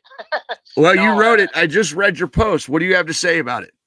I didn't hear it. I couldn't hear it. I didn't hear nothing. You wrote it. Yeah, I know. It has to do with the training, CB radios, and I'm getting tired of it. When I started back in the early 70s, truck drivers out here, we didn't have all the technology available today. All we had was a CB radio. That's it. And a lot of AM radios, if a lot of the older guys remember, we didn't even have FM. We listened to a country station in Wheeling, West Virginia that used to come in good and strong. And we used to listen to that. And drivers, we used to get 2 or 3 trucks, go down the road, and we talked on the CB. That's how we got by. That's how we got through the long nights. That's how we got through the long days. It's just talking to each other on a CB. If something happened, the other guy would yell, "Hey, this guy just blew a tire. This guy did his car to me." And we knew what was going on. And now in today's day, with the training, everybody's pushing everybody out. I feel that the training's not there anymore. People don't have CBs and they're not paying attention. They're sitting in their truck with a foot up on the dash. They're listening to their XM radio while they're playing on their cell phones. Probably got a tablet on the dash or a laptop. I've seen guys watching friggin' movies with a laptop on the center of their dash going down the road watching a movie. Really? And then they wonder why they come up on shit like this. And all of a sudden you're in a traffic jam. They turn on the CB. Hey, what's going on up there, driver? Well, maybe if you had your CB on, they've been talking about it for the last 20 miles, that you could have got off 10 miles back there at an exit, take a road, go around. But no, they don't pay attention, and they come flying up in there. And I sent you pictures, Wayne, of that pickup that rear-ended me in Michigan there. That's total loss with his camper. And that's what happened to him. We were stopped in a construction zone. He come flying up there at 70 miles an hour, crest the hill, and guess what? There was the back of my trailer. And you saw the result of that. And that's what I mean. They just don't pay attention. They need to slow down. They need to plan. Like I said, the weather forecasts are always out there. They need to plan their stops. They need to plan better, and they need to train better. And because this stuff here is senseless. There's no, I mean, day in and day out, I see it on the computer, and it makes me sick. I mean, I don't have blood in my veins anymore. It's diesel. I've been around trucks since the age of 6 years old. I'll be 65 this year. So all I know is trucks, and I'm not going to give it up. Disabled, I'm still driving, and I refuse to get out of a truck, and I refuse to not help anybody. I'm here to help. I'm trying to help everybody and try to make this a better place for everybody. Ron, do you have kids in the industry? Yes, my son. I got a son who was on drugs, alcohol. I told him to get out. I told him to get his license. He couldn't find work. I said, Corey, get your damn license. And I guarantee you'll be able to find a job. Now he's driving a log truck, same place as me up in the woods. I think you got a few pictures of him there. I'm real proud of him. He's clean. He's clean now. That's him on that truck right there. Mm-hmm. And yeah, he's clean. He's got a clean record now. He's working. He's off drugs. He's off alcohol. I'm proud of my boy. He's 43 years old. He's finally making a man of himself. And go ahead, Wayne. What has trucking done for you, Ron? It's given me a life that a lot of people, might say, well, they dream of. I've seen everywhere. I've been to every state in the United States except Hawaii and Alaska in the truck. I've been in every province in Canada, all the way back from Nova Scotia, Prince Edward Island, all the way over to BC. Was the only place I haven't been into is BC. There's so much beautiful country out there. There's so many beautiful people. I mean, surprisingly, a lot of people say we're not appreciated, but we are. In the old days, we were. You had little mom and pop diners. You go in there, they knew you. You come in and say, well, hi, Ron. Had typical breakfast, yep, and typical lunch, yep. They knew what we were eating. They knew what we were having. And now today, it's, well, let's go to Wendy's, McDonald's. Truck stops are closing their big restaurants, and they're pushing everything through delis and that, and they wonder why, we're not healthy anymore. Trucking for me is giving me family. We're not going to be healthy. we'll never be healthy with the way that mainstream is pushing us. No, and I try, but that's that. I apologize to break into that, but Go ahead, Justin. Break in for a second, because we will never be healthy until we have healthy options. Well, that's it. That's what I'm saying. They're closing everything we're used to having. It's not just you guys though. Healthy options are becoming harder to find everywhere. Dude, okay, it's ridiculous. They got us jacked up. Salads, but damn. Got me all jacked up on Mountain Dew, bro. Yeah, no. Spider monkey. You can't get jacked up on Mountain Dew. Real quick. I can't get jacked up on Mountain Dew. All right. Before we go off here. I do want a salad. I do want a salad. Okay, you guys do need healthier choices. Okay, I want to go to something here. Okay, Ron currently lives in Canada. Ron, I spoke to you a little bit earlier. Okay, and I'm dying to get a great interview with you. I'm sorry that this happens like this, but what I want to bring up is the schooling, Ron, because Justin really, and these people are nailing it. Okay, because I know you really want to focus on the action. We don't want to veer off. We don't want to go this way. We don't want to go that way. But what I want to ask you, Ron, is do you have this up in Canada? Do you have this accident like this I'm showing on the monitor right now? Do you have this up in Canada? Do these happen on a daily up in Canada? Because they're happening on a daily out here in the States. The last time I used to run, when I run Idaho, I used to run from New Brunswick through Quebec, Ontario, and I used to cross in Port Huron, Michigan, down through Michigan, through Chicago, and out that way. And I can tell you, in all the years I've been running up here, I've seen one pileup like that, Woodstock, Ontario, with 150 plus vehicles and one death. And it was the lake effect snow that come in, blew about 2 inches of snow over the road real quick. And I found out about that 40 miles before I even got to it. Got to a place to run around, got to the TA truck stop and spend the night there. And once I hit the United States, the same day, the next morning, I got down by Flint, Michigan.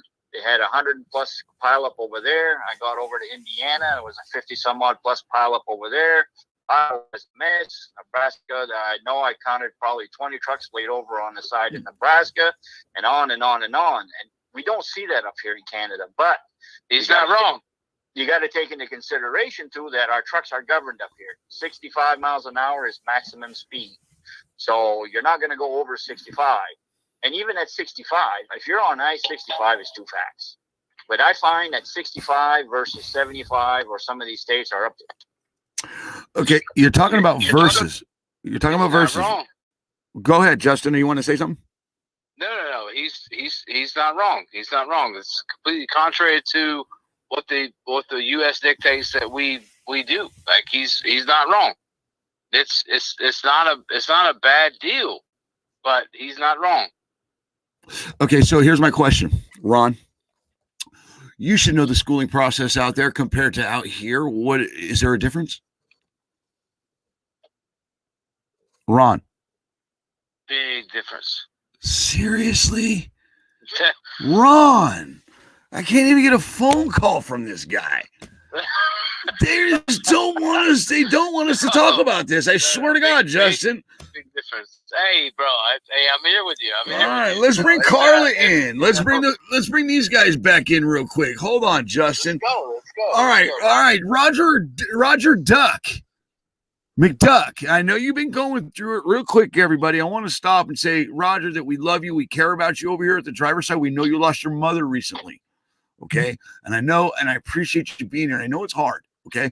But we're here for you. If you need anything from any of us, whether it's the drivers or us over here at the driver's side, you know what I'm talking about. You got a lot of people. What do you think about your hearing? What about the schooling? What about Justin saying they're overlooking, they're doing this, they're doing that? And then Ronald comes in with what he's saying. And then that post from Ronald, as far as that goes with the CB radio and the old school way. So way back when I started in with the plumbing business, business, I lost you there. Oh, you're good, Justin. Stay home. Okay.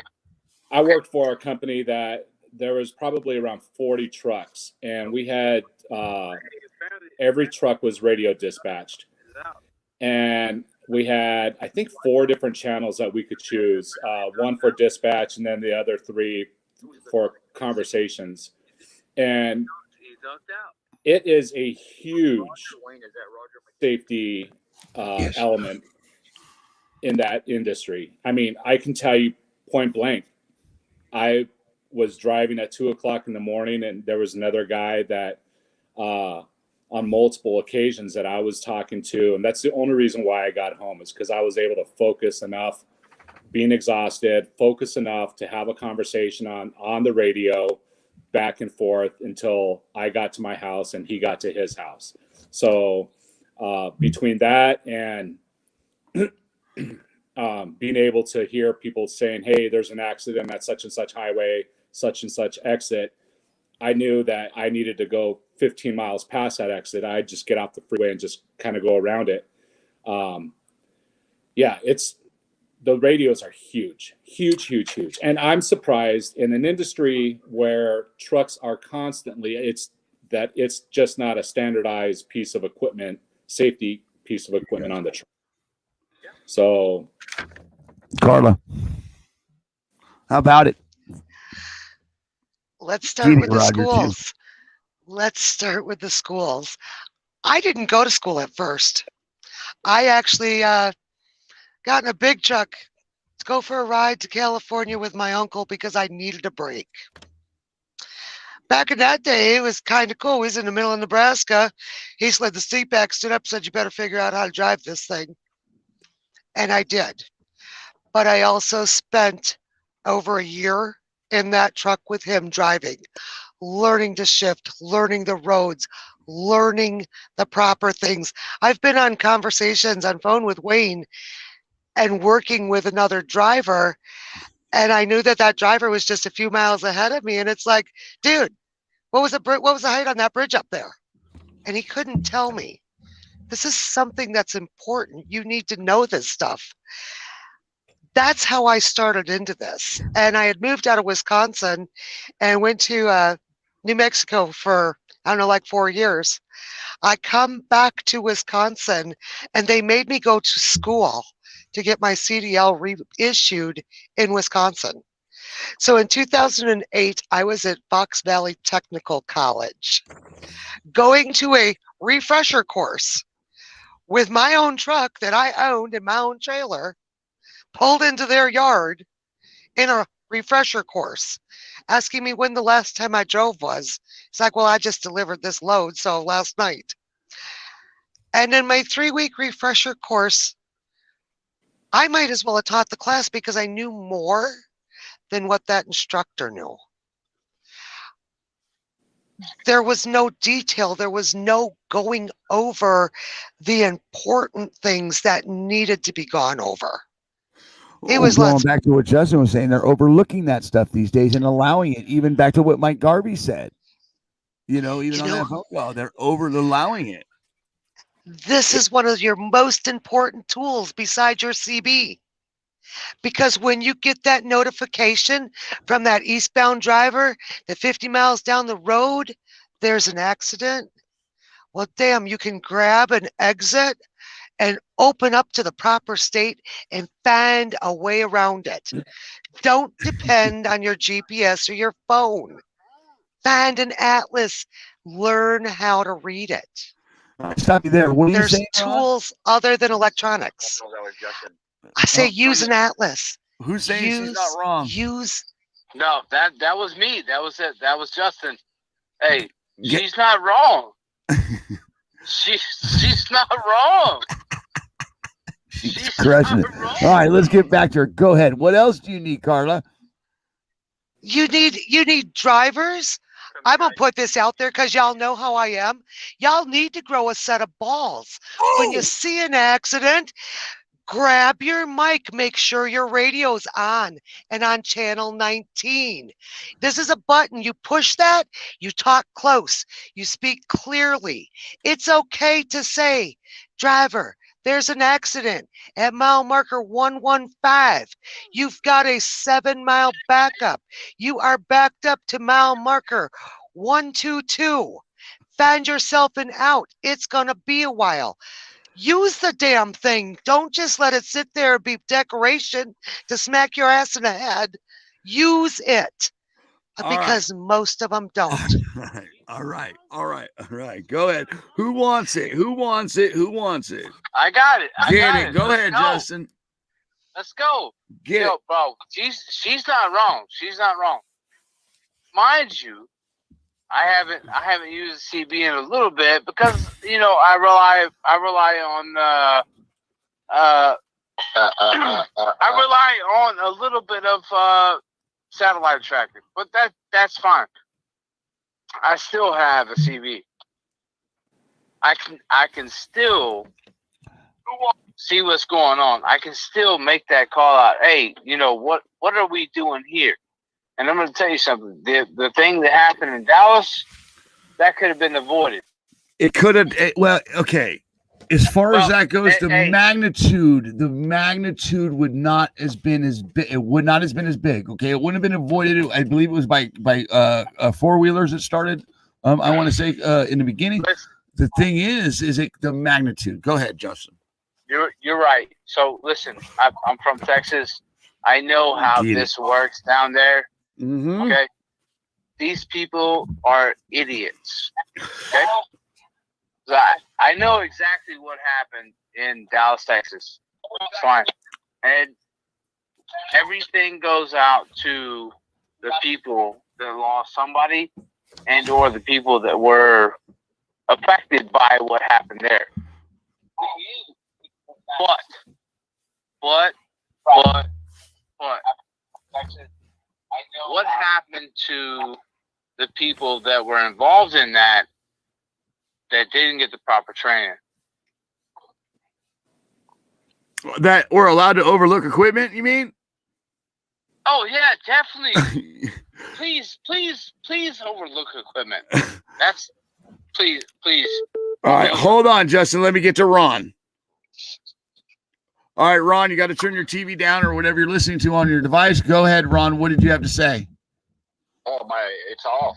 No, it's Justin saying that the people down there are idiots. It has nothing to do with people down there. It's like wait, Ron. Oh, okay. Wait, I lived in Texas for 5 years. I ran them highways every day, every single day. I ran frac sand every part of that state. And going up that way, up 35W, Fredericksburg. Look, if you spill a cup of ice in Texas, it's a tragedy. Okay, it really, really, really is. They don't prepare for things. They don't put things in place with all the technology in today's world. As soon as that ice is up, they can send just like they do Amber Alerts. I mean, come on. I mean, are we really that far? Are we not going to let the state of Texas completely get off the hook here?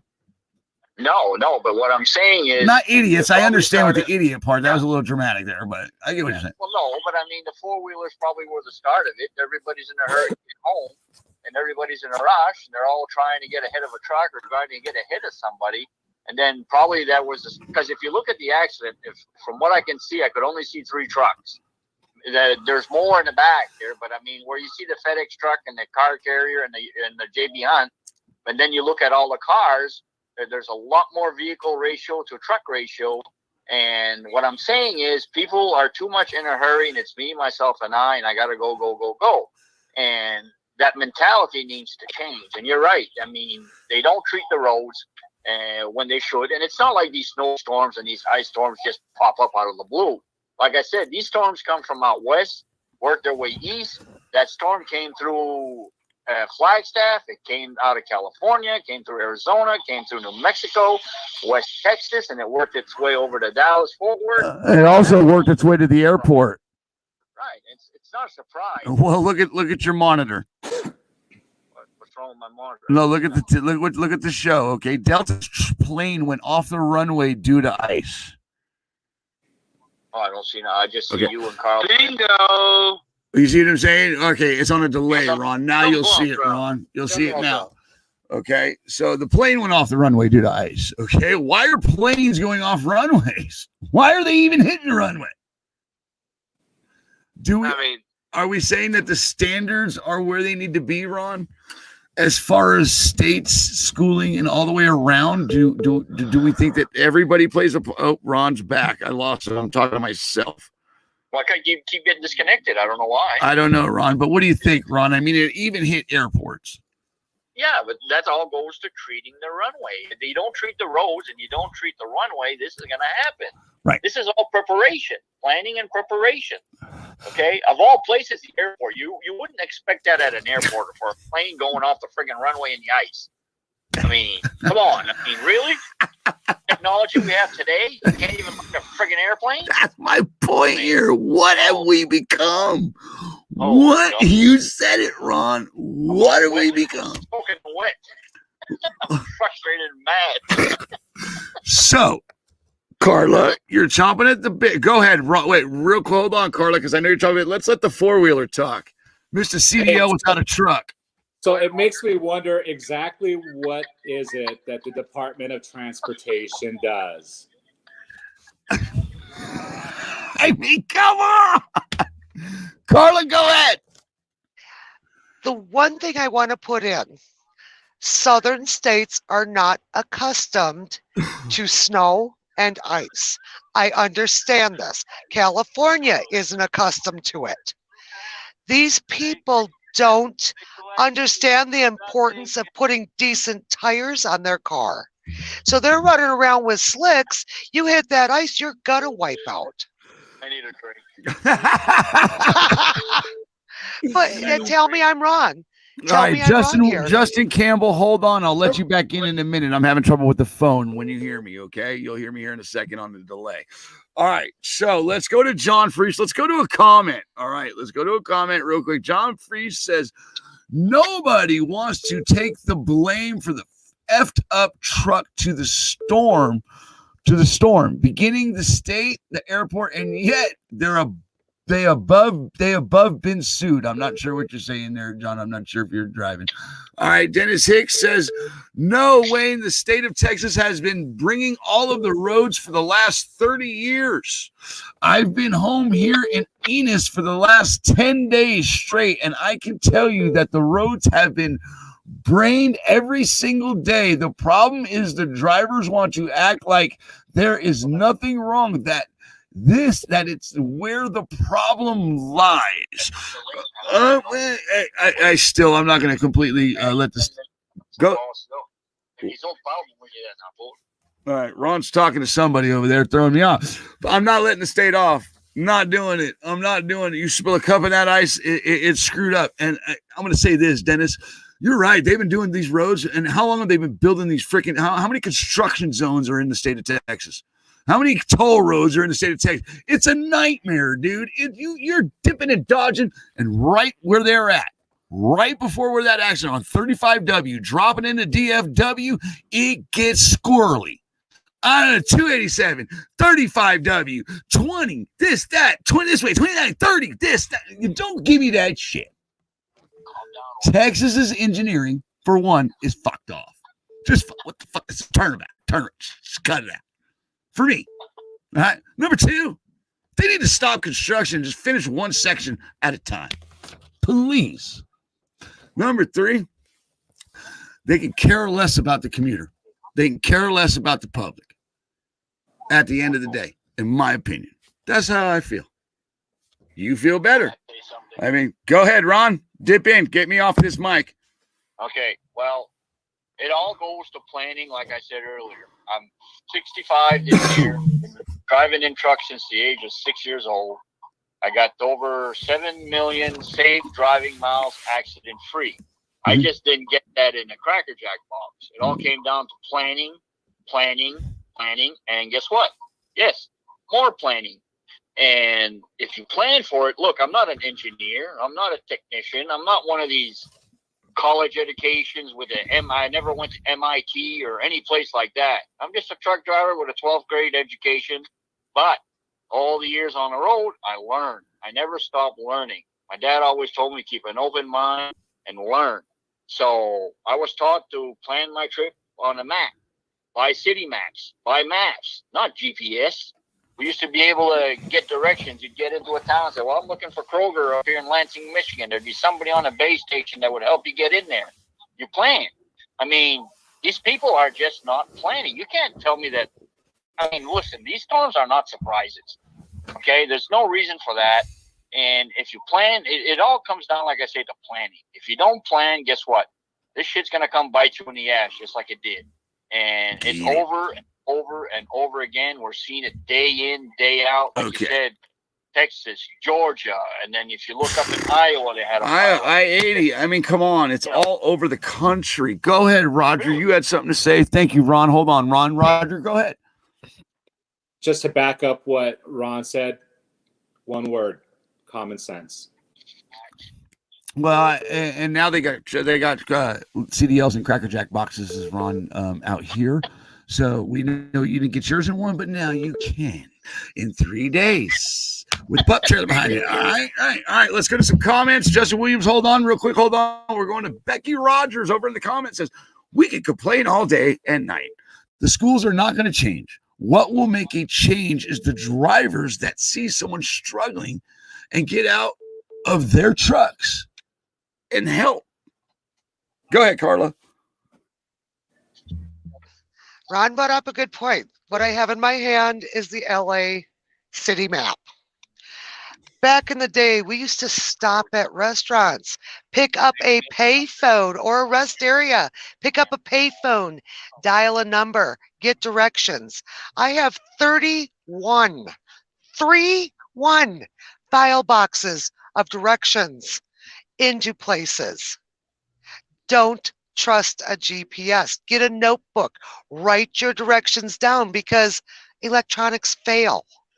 What the hell are you going to do when you depend on that idiot box and it takes a shit on you and you're downtown LA and don't know where to go because you've relied on that? Common sense. Maps, index cards, directions, phone numbers, put important things. Are there bathrooms? Is there food available? Is there drinks available? If you know it's someplace like Ralph's in Riverside, that can take 12 to 14 hours. Do you have supplies for that amount of time? Common sense. And nobody has it anymore. Walmart don't hold blue light specials like Kmart did.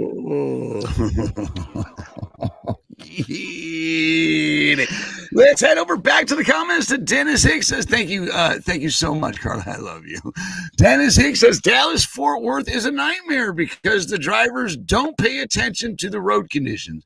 They think an AW vehicle will prevent, or all-wheel drive vehicle will prevent anything that comes their way. Lack of observations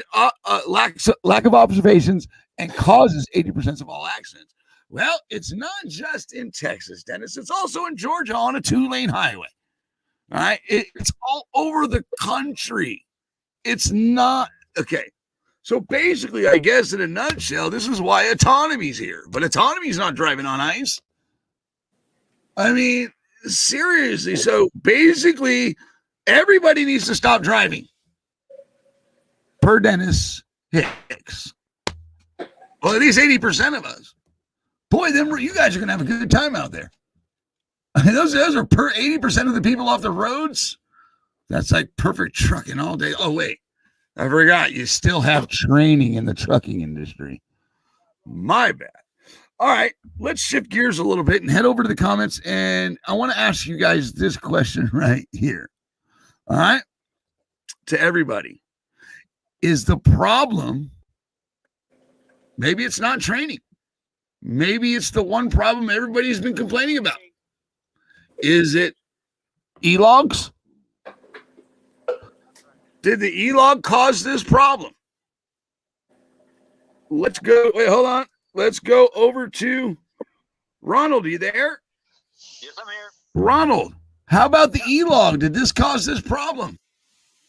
I think it's part of the issue because think like me, I'm used to, like I said, I set my own schedule. I plan my trips, and usually I know where I'm going to stop at night. I usually know when I'm going to get up in the morning.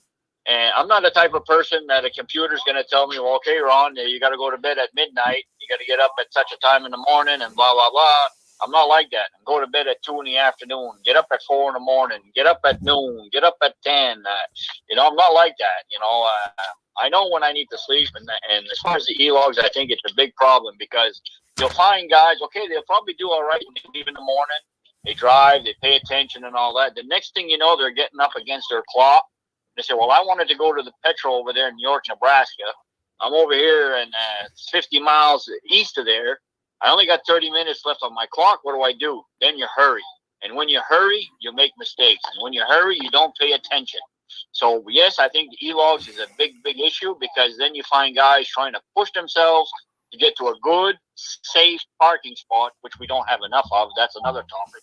But anyway, I think that's a big issue. Yes, I think e-logs is a big part of that. Paper logs, well, if you go over half an hour to get to a good, safe spot, you can always fix that. And I don't think DOT would really harp too hard on that if you're trying to get your truck off the ice or bad weather or into a safe parking space. E-logs, well, it's not going to work. When you're out of time, you're out of time. Get That's it. what I feel about e-logs. Get it. All right, let's go over to Carla Williams and then over to Justin Williams. Go ahead, Carla. I am on a people, not e-log. Back up, Charles. Number one, planning. Always figure 100 miles less than what you can actually do. I can run 800 miles in a day. I plan for 700. If I can push it to that petro, I'm going to take it to that petro. But I am not going to put my life in danger for it. If there is a situation, hence an accident, we were talking about that earlier with FedEx saying, do your slow roll, yard move, whatever you want to call it. Does everybody know here that all they have to do is push that button that says logs? Or I'm sorry, I think it says driver options. You scroll over, there's an exception. That exception is accident, emergency. You hit that, you type in accident at mile marker so-and-so, what state you're in. It allows you to get through the accident, still on the drive line, gives you all the time you need to get to a safe haven. I'm sorry, safe havens are the DOT, FMCSA, whatever, looks at a safe haven only for people having hazmat. It allows you to get to a safe parking location.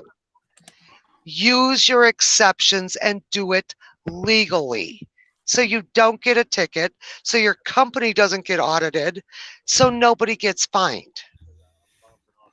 Do it the right way. I agree with you. Always, Tina says, always have a plan C. Oh, that's Sheila. Tina says, always have a plan C.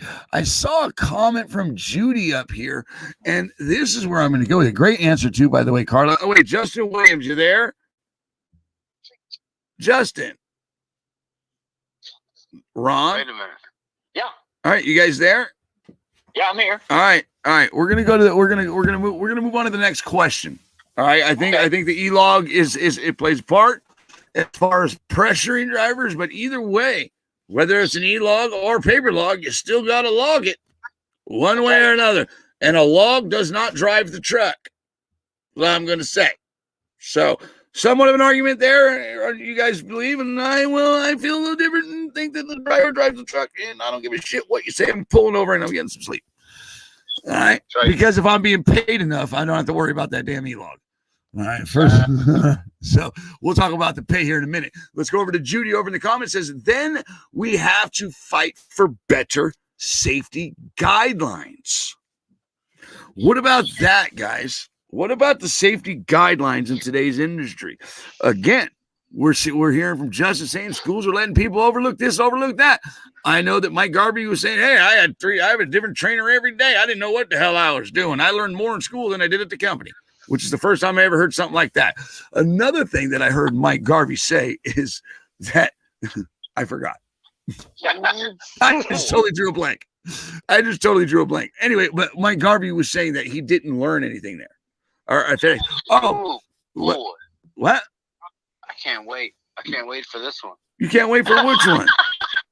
Please. Go, Justin. I just want everybody to talk first. No, go ahead, Justin. You obviously had a beer or two, by the way. We can tell. Yeah, you went over there on the sauce. No beers. All right. I just want everybody to express their. Does that mean I can go first, Justin? Go ahead, Carla. Get it. Go. Get my phone. Get it. How the hell can somebody who drives a desk give us safety guidelines? How can someone who drives a desk give us driver safety guidelines? Number one question. Because you don't know what you're doing. All right. Yeah. All right. Go ahead, Justin. You wanted it. Go get it. Listen, man, I just want everybody to express their concerns about the school and everything first. That way, then I can itemize it and I can break it down and then go point by point through that, please. All right. Well, I'm not sure what you would just break it down, dude. No, that was my cheek on the keypad. I didn't know what was going on. My apologies, but like we're missing everything in the school. So you're saying it all starts with the training and it all starts with the school. What about with the recruiting? Hello. No. The recruiting is madness. The recruiting is madness. The recruiting's a joke. You took the words out of my mouth. The recruiting's madness. The recruiting is a joke. They want to get everybody that's interested in making a 5-figure, 6-figure income to come in and to take the school. But guess what? Whenever you get them into school, you're not teaching them anything. You're teaching them just enough. You're teaching just enough to pass the state exam. All right, Roger. Real quick. Roger, how long ago did you go through school? August. Yeah. Roger, do you feel that they taught you just enough? Absolutely. Without a doubt. Yeah. And what okay, so do you feel like you could go handle a truck today? Wait. Without having the background you have, a little bit of family here to there, blah, blah, blah. If you were coming straight out of what you just came out of, do you think that you would be able to take a truck? I would be pooping my pants, but I got the balls to do it. But yeah, I would. Me personally, yeah, I would. And go ahead, Carla. When you got done with school, did anybody say the words to you, when you walk out this door, forget everything you learned, because it's not that way? Okay. Yes. There was other drivers that I talked to that I'm actually very, very close to that kind of looked over some of my material, my learning material, and then just a normal conversation. And they're like, that's not the way real trucking is. You know, we don't double clutch. And I'm like, okay. Well, so, I mean, I took everything they said with a grain of salt, and I'm like, all right, well, I'm obviously going to have to take the best of everything and just kind of filter through and just, hopefully find the right path. Would you recommend your school? That's a loaded question. Before you answer that, did your school teach you about the weather apps that are out there? Ooh. Did your school give you tools that you can do online before you even leave to help you plan? No. I'll give it that. No, they did not. And would you recommend your school?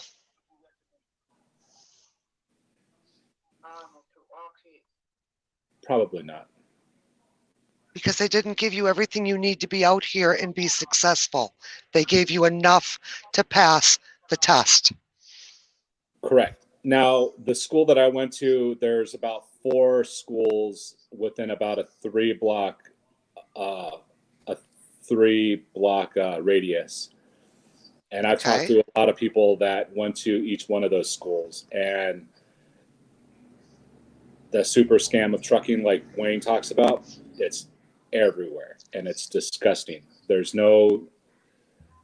There needs to be some sort of regulations, bottom guidelines, some structure.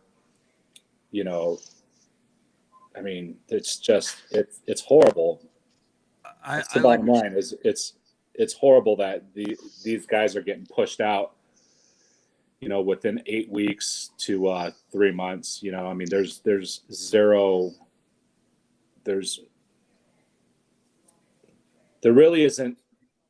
no way you can learn everything that you need to learn before going Absolutely not. before going into a truck with a trainer, you know, and I've talked to a lot of people that went into a truck with other trainers when they got hired on, and because I've kept in contact with a handful of people that I went to school with, and one guy went through 6 trainers because he has personality clash.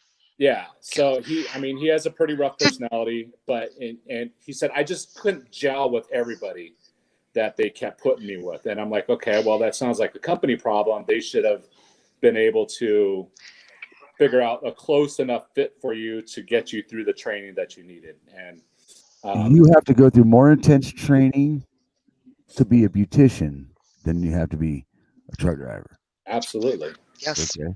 And also, I want to say license, whatever, and nail tech, I guess, at the same time. All right. What I want to say is, I like what you said, though. Go pull that. There he is. I appreciate you, Charles, but I want to go back to this one right here. It's Colleen Ramsey says, I didn't mean to cut you off because I want to get to this comment. I really do. If school's trained, you'd be in school for months. You'd haul some freight, hit real docks, and deliver. Beauty schools practice on paying clients, yet trucking doesn't even drive out of a 5-mile radius. Mine did. Barely, but mine did. Where the best experience that I started getting after school was riding around with a friend of mine, hitting an empty a mall parking lot and maneuvering that truck and seeing what it does and how it reacts when I'm backing up, and just spending time behind the wheel. So, but did your school have a skid pad? Have you ever had skid pad training? No. Do you know what it is? Do you know what it is? No. They'll start you out in a bobtail. They have a section that the bobtail is controlled by yourself as well as somebody else remotely. Right. And it simulates ice, and they'll slam the brakes on for you to control that truck. Once you can control the bobtail, they'll put a loaded flatbed, a loaded trailer on you, and they will do the same thing. Fox Valley Technical College, Wisconsin, Appleton, Wisconsin, does have skid pad training. It's an important thing if you've never lost control in one of these vehicles. Right. And Colleen is 100% right. To go to anything else, you get more training being a paralegal in school than you do in these truck driving schools. Absolutely. All right, let's go to Ronald Hebert, because he's mentioning over here on the phone that he goes to skid pad training every day at work. Ronald, what are you talking about? That's right, skidding on the ice. I just want to get back to Miss Colleen's comment on schools. Up here in Canada, the way the schools work here, the majority of them are basically really big schools. Consist of a 2-month training. It's completely away from home. It's not a place where you can go home every night. It's a place you go and you stay for a month. And after that month, you go home for a week, and then you come back for another month. They start you off with general knowledge. Then they go to air brake systems. They take you through the whole complete program, driving, shifting, all that stuff. And your last 2 weeks of training, after you went and applied and got your driver's learner's permit, a trainer and you go to, like Ms. Colleen says, to shippers and receivers, where you do load a flatbed with iron and you take it and you deliver it to a customer. You get customer relations and you get to see how customers and shippers work.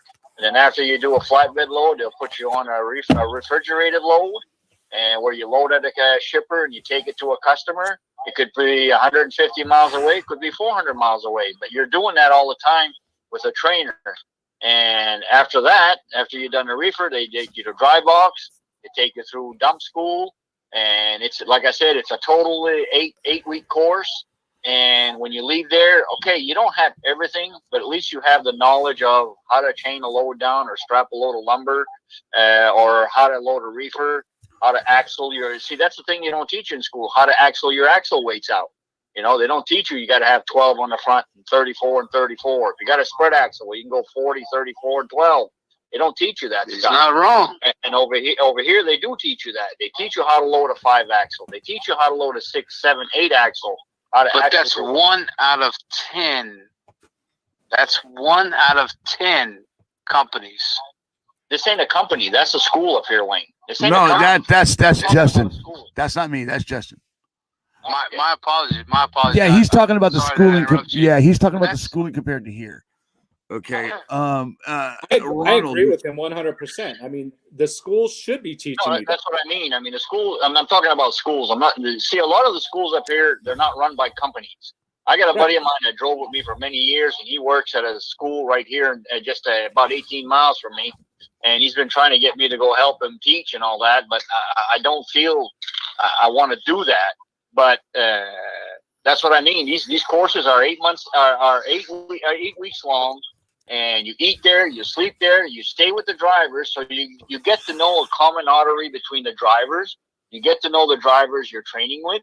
You get to know your trainers, because your trainers also stay with you. So let's say after you've done your course during the day, and then the trainers are sitting at a table at night, and then like in a cafeteria type setting, you can go talk to those people that are teaching. Let's say they'd had something on air brakes today that you didn't quite understand at 100%. You can go ask that teacher, look, I had a little trouble. Could you? And those guys are more than willing to sit there and teach you what you missed and help you through it. Because not everybody can catch on to everything quick. Some of us are a little bit slower, like me. But I mean, those guys are there. You're living with those guys for 8 weeks. You get to know them. You get to know your teachers. And they're there to help you. And after 8 weeks, okay, like I said, you don't know everything. But at least you've been through the whole concept of what you're going to be in life. And you say, wow, okay, those guys there, okay, they live, like I say, in it's motel type setting places, but those guys are away from their family. So it teaches them how to be away from your family. It teaches you how to survive on your own, make your own meals. It teaches you how to take care of your laundry. It teaches you things that you're going to use on the road. Not only train you how to drive the truck, but it's going to train you how to live. And if you can live comfortably, then you can drive comfortably, you can think comfortably, and your mind's calm, and you're able to think through your job and plan for your job. And I feel that's a better way of doing it up here. But I know the states won't do that. It's all about give me $3,000 and you'll have a license in 30 days. And it's all about the God Almighty dollar. go ahead. That's it. He's not wrong. Thank you. Thank you, Ronald. Thank you. Go ahead, Roger. Honestly, what he described sounds great, but it almost sounds like a vocational school. I mean, there's a huge difference between a vocational school that goes into major detail like that versus slam them and jam them. Let's get them in and out as fast as we can, like these truck driving schools do here in the States. I want to go to the comments real quick. I appreciate you, Roger. Great. All right, Kelly Furlong says, I had gotten my CDL from Celadon. They only taught me the basics, but I had to reach out to the drivers and learn a lot more from them. But one thing Celadon did teach us new drivers before we went out with a trainer, how to use the map and how to properly plan our routes. All right, hold on. I got Justin calling me back. Justin, go ahead. Yeah, that's the one big thing, man. With the schools, and he's not wrong. Like that's definitely a regional thing. And learn as a definite, you can take a school in certain places, but you have to understand, where you're going to work, things like that. He's not wrong. Right. And also what Michelle was saying, or was it Michelle? I think it was about Celadon. It's important that they did teach you how to use your map, but it's also important they teach you about that freaking equipment, man. Yeah, I just feel like it doesn't matter what you're doing. On top of these okay, and I know we got a lot of blame on megas, and I know that, but there is some good people and good drivers that mega carriers. There's good driver managers at some big carriers. Okay. But the one thing that is missing is the lack of respect for the equipment and each other. Well, Hold on, Jesse, or hold on, Justin. Because I want to make sure that we talk about this respecting of equipment and each other is so far gone. I mean, I feel like that we've separated ourselves from the equipment itself. It's like they don't care. Carla, what do you think about what I'm saying, Carla? I've been out here a long time, and I've been out here a long time alone. In the last 6 months, I have met some absolutely wonderful people that I keep in contact with every day. And if you have to be out here and deal with family tragedies, which happen every day, missing your kids' wedding, missing your kids having kids, missing anniversaries, and missing funerals, it eats on a person after a while, and it puts you in a depression. Jesse, or hold on, Jesse. Where you feel like you have nothing. And I've said this a million times to you, Wayne, there's many mornings. Yours and Sheila's was a smiling face that said good morning to me. What I needed to get through the day, because you were the only people that took the time to say hi. And I don't think you all realize what an impact that has. How some days are so fucking hard out here, and all you need is a smile. And you and Sheila gave that to me when I needed it the most. Thank you.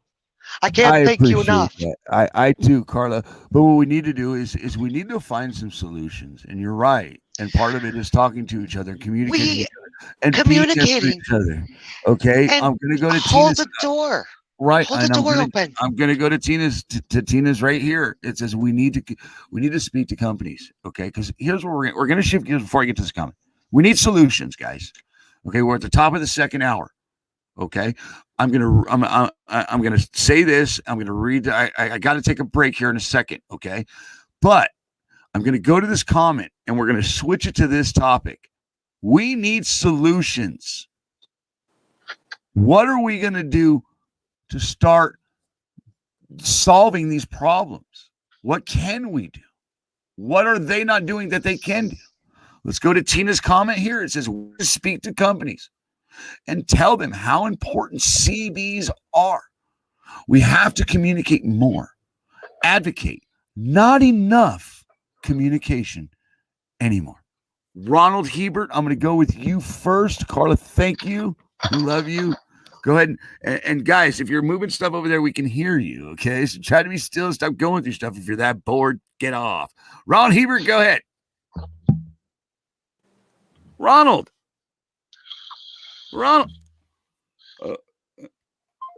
gone. Carla, go ahead.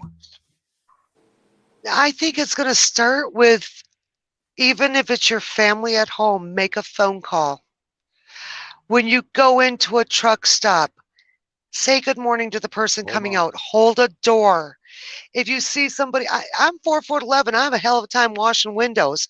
If I'm full of bugs and y'all see me struggling, ask me if you can help me.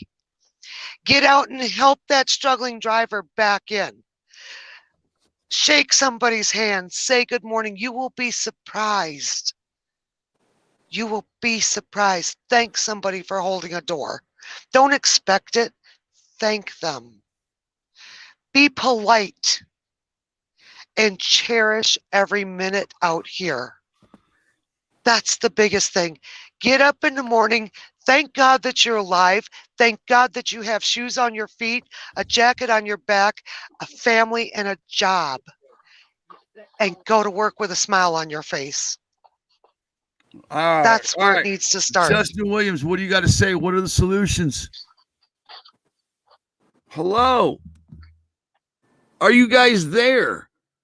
Yes. What are the solutions? What are the solutions? I can't I can't begin to echo the things that that she just said. Like, thank somebody, speak to somebody. Like, you can't do anything more than that. And I'm going to tell you something, that is enough. that is enough. There's more rewarding things than that, but that's enough. Like just to have that camaraderie with the drivers that you speak with, that you interact with, that's enough. So and to echo the sentiments of the CB, that's absolutely imperative. All right, Ronald Hebert. Go ahead, Carter. There's a lot of drivers that are going without.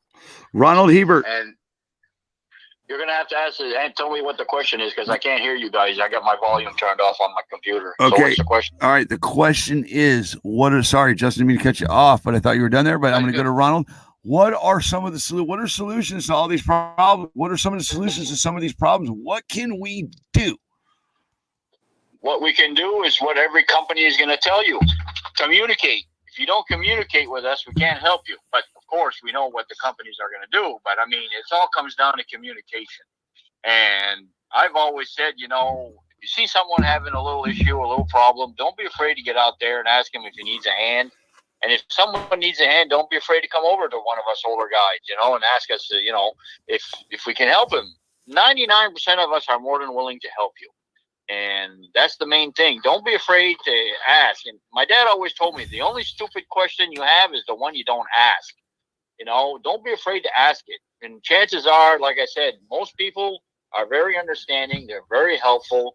They're actually very friendly, even though you see them walking across the parking lot and they don't have a smile on their face. Well, maybe somebody pissed them off, like a dispatcher, a shipper, a receiver. Say hi, say good morning, and buy them a coffee if they're sitting at the table. That doesn't hurt, Get to know the people. We used to do that. We used to sit in a truck stop and we'd talk for hours about what's going on the road, up and down the road, family, what's going on with the family.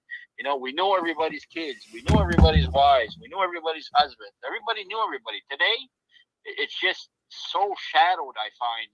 People are like in a cocoon. They don't want to come out. Come on out. Like the old saying goes, come on out. Let's play. Open the playground to everybody. Let everybody come in. Let everybody play in the same sandbox. That's the way I feel. I get it. I'm the world's worst with that. I definitely want to speak to somebody. If me and the wife go in and sit down for dinner, like I'm the world's worst. Hey, what's going on? Let's get to it. Let's have a conversation. Let's have civil discord. Is there something that I can say to you that will give you a little bit more faith in what you're doing or help you? What are you doing? Back in the day, Ontario, 76 station. That's what I mean. Put a smile on. I can't tell you how many times you all get together and grill out and play a guitar and dance and play and have fun. And he's happy. He's gonna don't happen no more. Be a better Stop, person. Stop, Ron. Carla's talking. Back in the day, 76, Ontario, West. We used to have flatbeds together, empty. People out with guitars. We'd grill out. We'd drop trailers, run to the grocery store, get burgers and steaks and chicken. We interacted. We did out on the road what we were missing at home because we were a family out here. We're not a family no more. We need to bring the family back into this industry. That's what we need.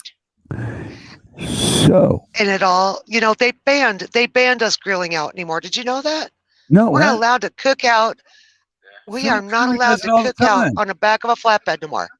When did they stop that? We're not allowed to no more. About 7 years ago. When that subway went in there?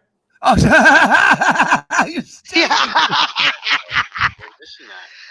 Seriously. You can't trust somebody. Look at Jared. Dirty bastards. I miss those days. I miss that. All right, you guys are going to just throw it right back. You guys are going to throw it right back to the old school ways, the old school values that we cherish so much, that we want back so much. Hold on. All right. I'm going there. Quiet. I'm muting you bastard. Shut up. I think he's been drinking. Yeah, I'll put a little saucy sauce on him. All right. Here's what I'm trying to say is we're all going to go right back to the old school values. We know that. We know that that's what's lacking. The thing is, we're talking about communication. We're the most antisocial people on social media than I've ever seen. I don't understand it. Me, I go out there and I talk to drivers. Talked to about 7 of them today. All right. Some of them are okay to talk to. Some they just want to keep on going. They just got their head in the sand. Unfortunately, I feel like that is a small fraction of the solution.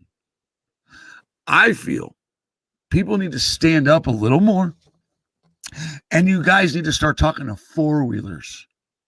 People in regular cars, everyday people, not just truck drivers. All right? Are you guys going to... You guys need to be quiet. I mean, they're over there yapping like two yentas. Go ahead, Roger. Yeah. Go ahead. So the problem is it's a society thing. If you really think about it, it's a society thing. Nobody wants to get involved with anybody else's business. Everybody wants to just keep quiet, do their own thing. I mean, how many times have you seen accidents and people just fly right by it? You don't even know if anybody's hurt. Nobody wants to get involved.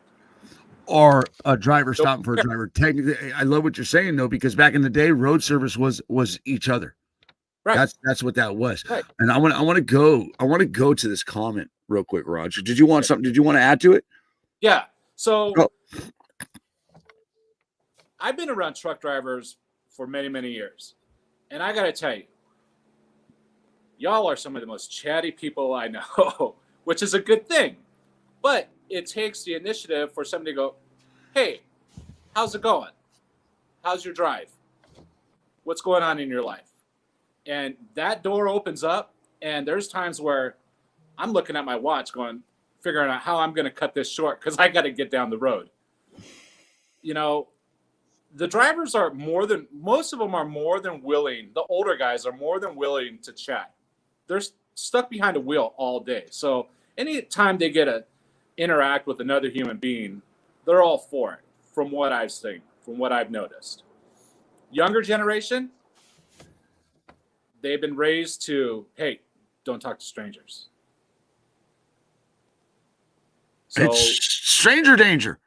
Right. So that's the way they are. That's just the way their personalities developed.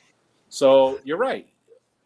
The old school way of trucking needs to come back to a certain extent, maybe with a twist, where we're not going to get away from technology. We're not going to get away from some of the change that's here, but I just think with all the technology also that old schoolers can put out content that will help. They like to watch this crap. The new ones like this stuff. They like these and this and that. Okay. Look at all the YouTube channels. I'm learning. Look at Dooner. That dude's crushing it. But I love what this person. He has like 11,000 followers. There's a few others that have 30, 40,000, 50,000 followers. You're not going to tell me that those are all truckers. Drivers are not using all the tools available to them in today's world. Right. Okay, that's part of the problem, and it's part of the solution when they start picking it up. But I really, really want this comment right here. I'm chomping at the bit because I like it's Tina's husband, Tina Best. She's been commenting tonight. Now her husband's in on her little feed here. It says Tina's hubby jumping in on here. It would be awfully nice if we had a driver relations department similar to HR that keeps it frequent contact with drivers with the sole intent to listen to what is on their minds that day and help facilities comments and complaints and facilitate some of these comments and complaints to appropriate persons. Wow. A driver support system. Holy shit. Imagine what that would do. Imagine Isn't that what the FMCSA is supposed to have? Who? Isn't that what it was, an FMCSA or whatever? Who? Exactly. Who's that? They don't give a rat's ass about a driver. I know. They take driver comments and go right against them. It makes no sense. But listen to that, Raj. I mean, this person right here, she tapped on. Okay. The human element has gone away. You know what people are starting to crave these days? Freaking human element. Right. They want to talk to somebody technically, but they don't want to do it face to face because nowadays they don't know how to do that. They know how to do this, and they know how to do this, and this.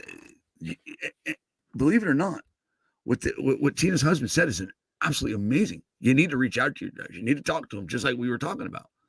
On top of supporting them, giving them solutions to their actual problems, whether it's personal or business, work related. You know what I'm saying? So sometimes it's just listening to you. All right. Internet interaction. Being on the phone while both people doing something else isn't the same as quality time. It's quality time and it isn't the same. I get what you're saying there, Colleen. All right, let's go to Jeremy. Jeremy says up over here, he says, we need to bring back the CB back into the picture where everyone has a CB. Where everyone has a CB and the cricket ears tuned to the CB. So we can reach cross country again so we all can communicate. This is a lost art, dude. This tool. Okay. Let's really talk about the CB a little bit. CB saves lives. We know that. But the CB is also full of a bunch of crap. All right. They've really tarnished that beautiful tool. And I believe they're selling off the CB airwaves, actually. We'll talk about that on another show. But the CB does need to come back. The CB does need to be used. The CB could have downsized that pile up. It would have never been the magnitude it was. Well, let's go back to the comments, Raj. The newer drivers have such as much knowledge of things as old drivers. They can teach each other. You know what, Raj? You got young kids. What are they teaching you today?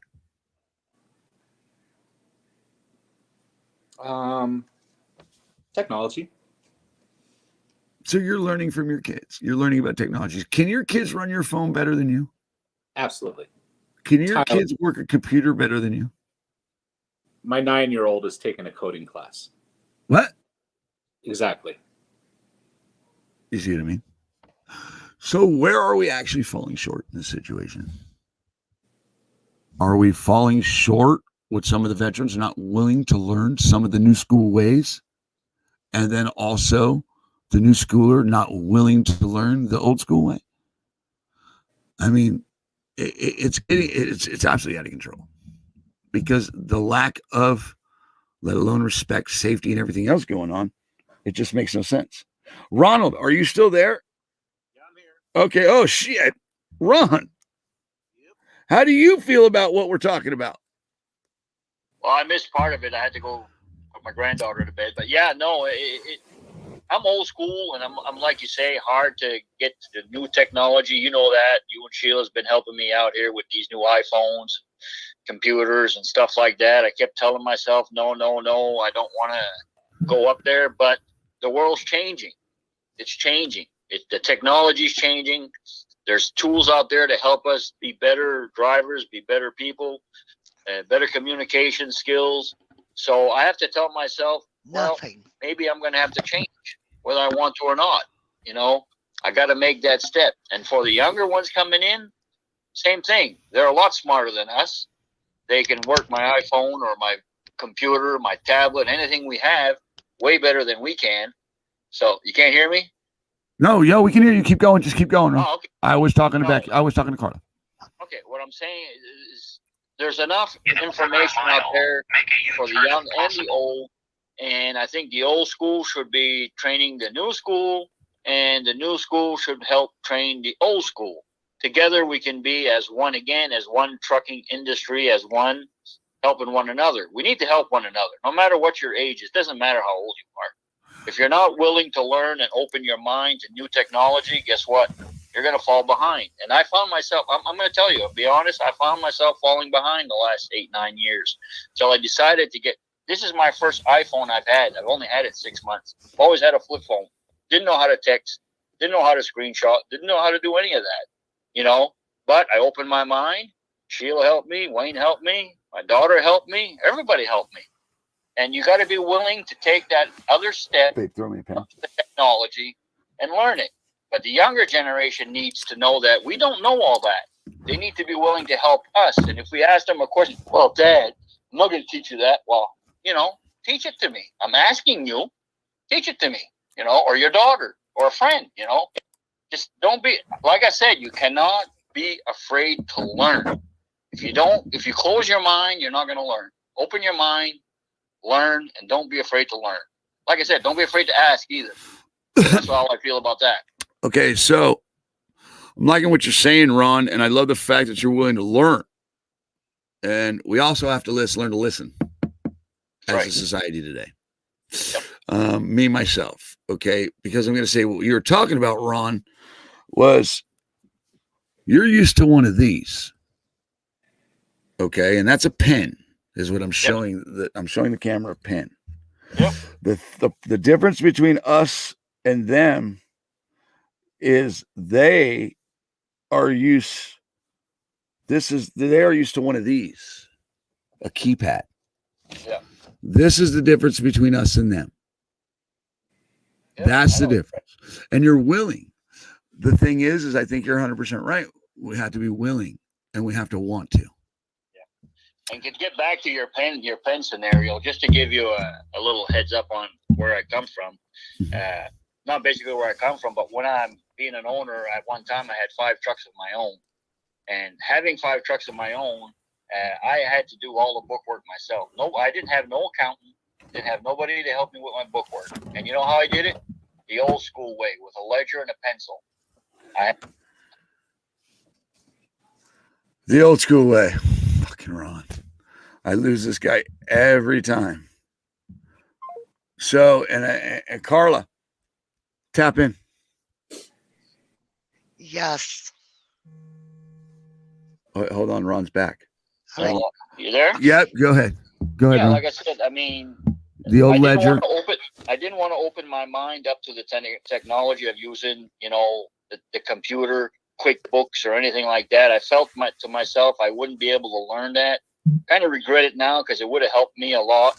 But doing everything by myself, by pencil, I got a little smarter. I learned how to sharpen the pencil to be able to run my trucks more efficient, I find. But you got to be open to that technology. If you don't want it's there to make your life easier. And that's what I tell people. It makes your life easier. And if it makes your life easier, the stress level is going to be a lot less. It all gets back down to stress and how a person feels at the end of the day. If there's something there that can make you feel better, whether it's a call from your wife, a call, not a text, a call, actual voice on the other end of the phone, whether it's your daughter, your son, or a buddy going down the road. I talked to John Jakes the other night. He was in Florida. I talked to him on the phone, not a text, not on the computer, on the phone. I got to hear his voice. Sometimes that voice means something, and that's what we need today. I seen my daughter sitting on the couch one day texting, and her boyfriend sitting next to her. I said, Jenny, you don't have to text him. He's sitting right next to you. She, come on, Dad. That's that shit right there. That part right there. That part right there makes no sense. But that's what I mean. It's so far ahead, the technology, and if there's good technology, I should say, and there's bad technology. But we should learn to take the good and the new and use it to our advantage. And I find myself opening my mind to that. Okay. As much as I say I don't, but I'm gonna have to, because trucking is my life, diesel's in my blood, and if I don't open my mind to that, I'm afraid that my days are numbered. So I got to open my mind to that new stuff. If you don't ride that wave of technology, it'll wash you away. Charles Lefty tapped in. Let's go over to Lefty. Thank you, Ron. And you're 100% right. And I can't thank you enough for that, for those, for just being the type of person you are, because we need more of this. And thank you for pushing me to be better. Lefty, what made you tap in? I wanted to get on the CB thing. To tag team a sport.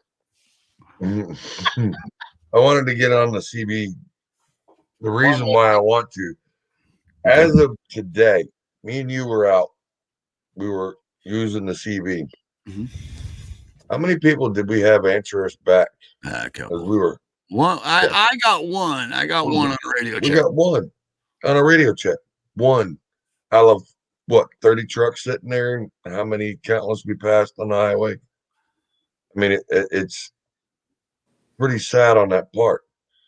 But the one thing I can say is what's funny is all local drivers run more CB and deal and work with their CB than I've seen on over the road. That's kind of bad that your local drivers use the CB more than your over the road drivers do. Well, you know, And that right there, and the CB is your lifeline. I mean, it really is. I mean, are we going to have to come up with an app for your phone that says CB app? That way you I get a think there's too notification. many people afraid to use it. They already have one, Charles, and it actually works just like the regular CB. And you know what, though? Channel 19's all screwed off. Same thing over there. Same thing over there. But what I love the fact that we're talking about the CB, because it's not just that it doesn't. Okay, I don't understand the trucking industry. They used to rely on it. It's everything.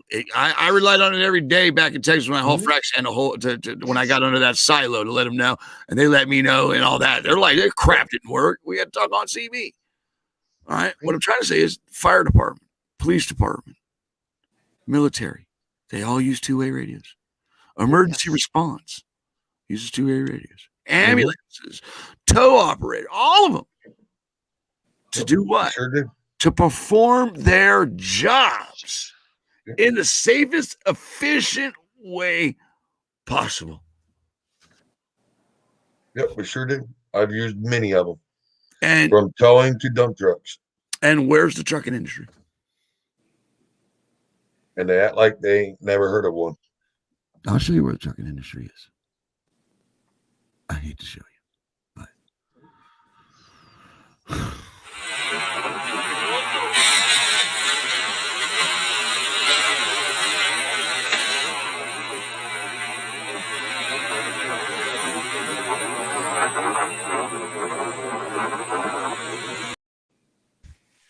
with that video being shown, I'm almost wondering if that driver, who it appears looks like pretty much a local driver, didn't have a CB because he hit that Jersey wall. He tried to slow down.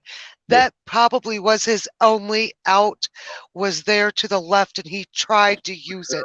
He did his best to stop. And that driver deserves a pat on the back and all the credit for doing the best he could. Yep. I agree with you, Carla. Okay. You seen it, Carla. Thank you for seeing what you saw. You saw a driver trying to save lives. Yep. Not just his own. Not just his own. He hit that wall. Everybody else. He hit that wall hard. Sparks everywhere. And sparks. And if you go back and watch it, if you study the tape, he wasn't against that wall. He worked his way to that wall. And he hugged it as hard as he could. Hard as he could. And Yep. Okay. Ron, you there? Yep. How you feeling? How you feeling, Ron? Ron. Yeah, go ahead. How you feeling? About the accident, you mean? Yeah. It's pretty disappointed, really. Pretty discouraging. Pretty sad. You know, a lot of people, I mean, we can all be Monday morning quarterbacks. We can all look at it front ways, back ways, which direction you want to. But the sad thing is, the last count that I heard, 7 people are going to a funeral home. And another 30 plus people are in the hospital fighting for their lives. No need of that. No need of that at all. It's senseless. You know, simple thing as a CB radio. Of course the accident might have happened, but I don't think it wouldn't have been the magnitude. Wouldn't have been this tragic. It wouldn't have been that magnitude. No, never. I don't think so. And that's what makes me sad, and that's what makes me angry too. There's no need of it. It's senseless. There's just no excuse for that. And believe it or not, Channel 10 is rocking in that area because malt's right there. Malt sand plants right there. There's a lot of loading out of that area. Yeah. You know, that I used to run. Just like I said earlier. Yeah, it's just sad. Who was warning him miles before? These are pushing. Hold on. And the thing is what people don't understand is when I started years ago, all these, let's say, grocery warehouses or whatever, they used to carry an inventory of product. They don't do that no more. Anybody that hauls produce or anything that has to do with food, they're going to tell you. All these grocery warehouses, they're on a day by day. They got regular freight that comes in on every day, and it's warehoused on a Monday, and by Tuesday morning, that load of French fries you brought, or that load of potatoes you brought, or that load of cabbage or spinach is gone. It's gone. It's shipped to the stores the next day. Nobody inventories anything anymore. Everything is time sensitive. Everything's on a dedicated. Everybody's got set appointments every week to these certain places, and the product's got to get there. So what's happening is these people have no inventory in their warehouses anymore. So if you're expecting a load of box beef Monday morning and it doesn't show up, that customer's calling the shipper. The shipper's calling the trucking company. And who's the trucking company going to call? The driver. The last guy at the bottom of the list, you sitting in the drive. Well, how come you ain't delivering the load? How come you ain't here? How come you ain't there? It's push. And where does it fall? It all falls back down on the driver. Okay. Nobody wants to take responsibility. I agree. And I agree, Ron. And I got to butt in here. Okay. Go ahead. All right. We need to shift this gear. Okay. Because I don't want to talk about, I don't want to show the accident again. Okay. I'm done seeing pictures. I'm done seeing that. Yeah. What I really want to start not focusing on, but I want to talk about this real quick and then see where you guys are at. And I'm going to read it because it's coming from Jerry and it's been on my mind all day. It's been on my mind for the last couple of days. It's where is the trucking industry going from here? He says in his comment, Jerry says, to be honest, I'm tired of seeing the videos, the pictures of trucks crashing. It's just a black eye to the trucking industry. And I think it's just a bigger black eye. What do you think this has done to this industry? It's put another nail in our coffin. Hold on, Ron. Go ahead, Carlo. It's put another nail in our coffin. You've got people driving desks trying to give us rules and regulations, and they're just going to give us more rules and regulations that are impossible to follow. And it's going to make our jobs harder, and we're going to be disrespected more. And come with disrespect from the general public comes more people when they're at 60-mile-an-hour winds riding by your tandems, more people cutting you off, more people tailgating. Because out here, we're nothing to the general public until they need us. And then we're everything for a week or two, and then we're right back to being nothing again. Do they care that I got kicked out of Las Cruces Pilot, Flying J, whatever it is, because I didn't have a face mask on? Did they care that I hadn't eaten for 3.5 days and that was the first place I got to get something to eat?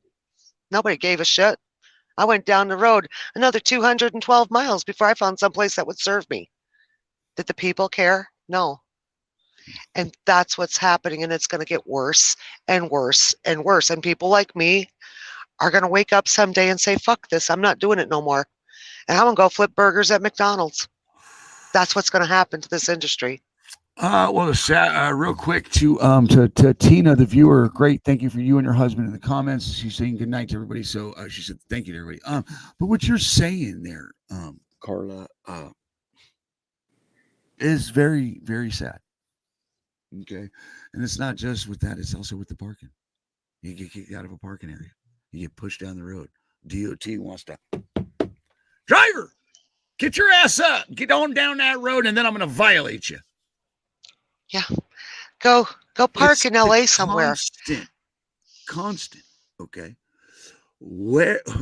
So the black eye's gotten bigger.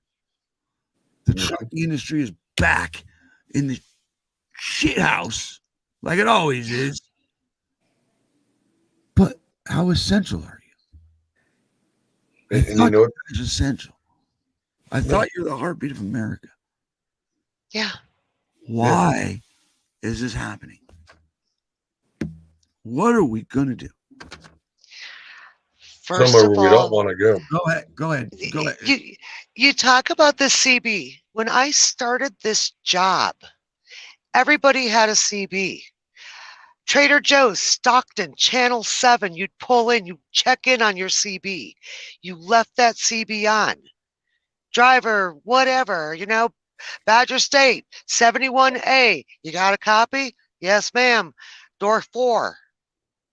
When you were done, Badger State, truck 71, your bills are done. At that time, You were warned before accidents a good 50 miles, if not 100. You were warned about upcoming. Now, like I said the other day, 2 miles before the backup, I got a warning that there was a 7-mile backup. I couldn't get off the road. Leave you in a vulnerable position. People need to start using their CBs, number one. Drivers need to start talking to each other, and drivers need to treat each other with respect. Just because we've got Roger coming in here new. If I see you on the road, I'll guarantee you I will treat you with the same respect that I will treat somebody who's been out here with 40 years, because you're part of the family. And drivers out here don't think of us as a family anymore. Bring back some of the old, what do you call it? I don't even know what you call it. We used to have morals and values. We used to be proud to be drivers. Well, we used to be proud And to be that Americans pride is too. gone. We used to be proud to be Americans too. You know, come on. Yeah. It's not And just that the pride is trucking gone. industry. It's Right. not. How's the plumbing industry? I'm talking. I don't know. I've been doing my own plumbing lately. I'm talking to Roger McKay, who's selling his plumbing business to get into the trucking industry. It's a wreck. There's the super scam within these industries. They don't care about the driver. They care about that dollar. They don't care about anything but getting it where it needs to go and how it gets there. They don't care as long as it gets there. And there's no shortage, there's no claim, and there's nothing else involved. I'm going to go to Phil Tristan in the comments. Hold on, I got one thing. Go ahead, Charles. Yeah, you had something to say. Go ahead. I'm going to get to Colleen's comment too. So go ahead. With all this going on, and we're supposed to be we're supposed to be the backbone. All this, I'm looking at this, and all I see is them coming up with a new way of making more regulations, and that's what's really going to hurt us bad. It's not the black. I mean, yes, it gives us a black eye, but it gives them ammo to give us a bigger black eye and make us more regulated and hurt us in the end. It gives them a way to push you out of the industry. It's the E-log all over again. Part of it, yeah. All right. Phil says, when I'm driving on the road, I'm constantly looking to see what my options are to avoid an accident. Watching where all vehicles are around me and their distance from me. Well, they actually have trucks that do that for you now too. They don't trucks now, these new trucks let you know how far that car is ahead of you? Don't they brake for you? Yeah, these new trucks do. Yes, they do. Yours may not, Carla. Mine doesn't. Right, but everybody else, 90% of those fleets do. Is yours an automatic, Carla? Unfortunately, yes. Right.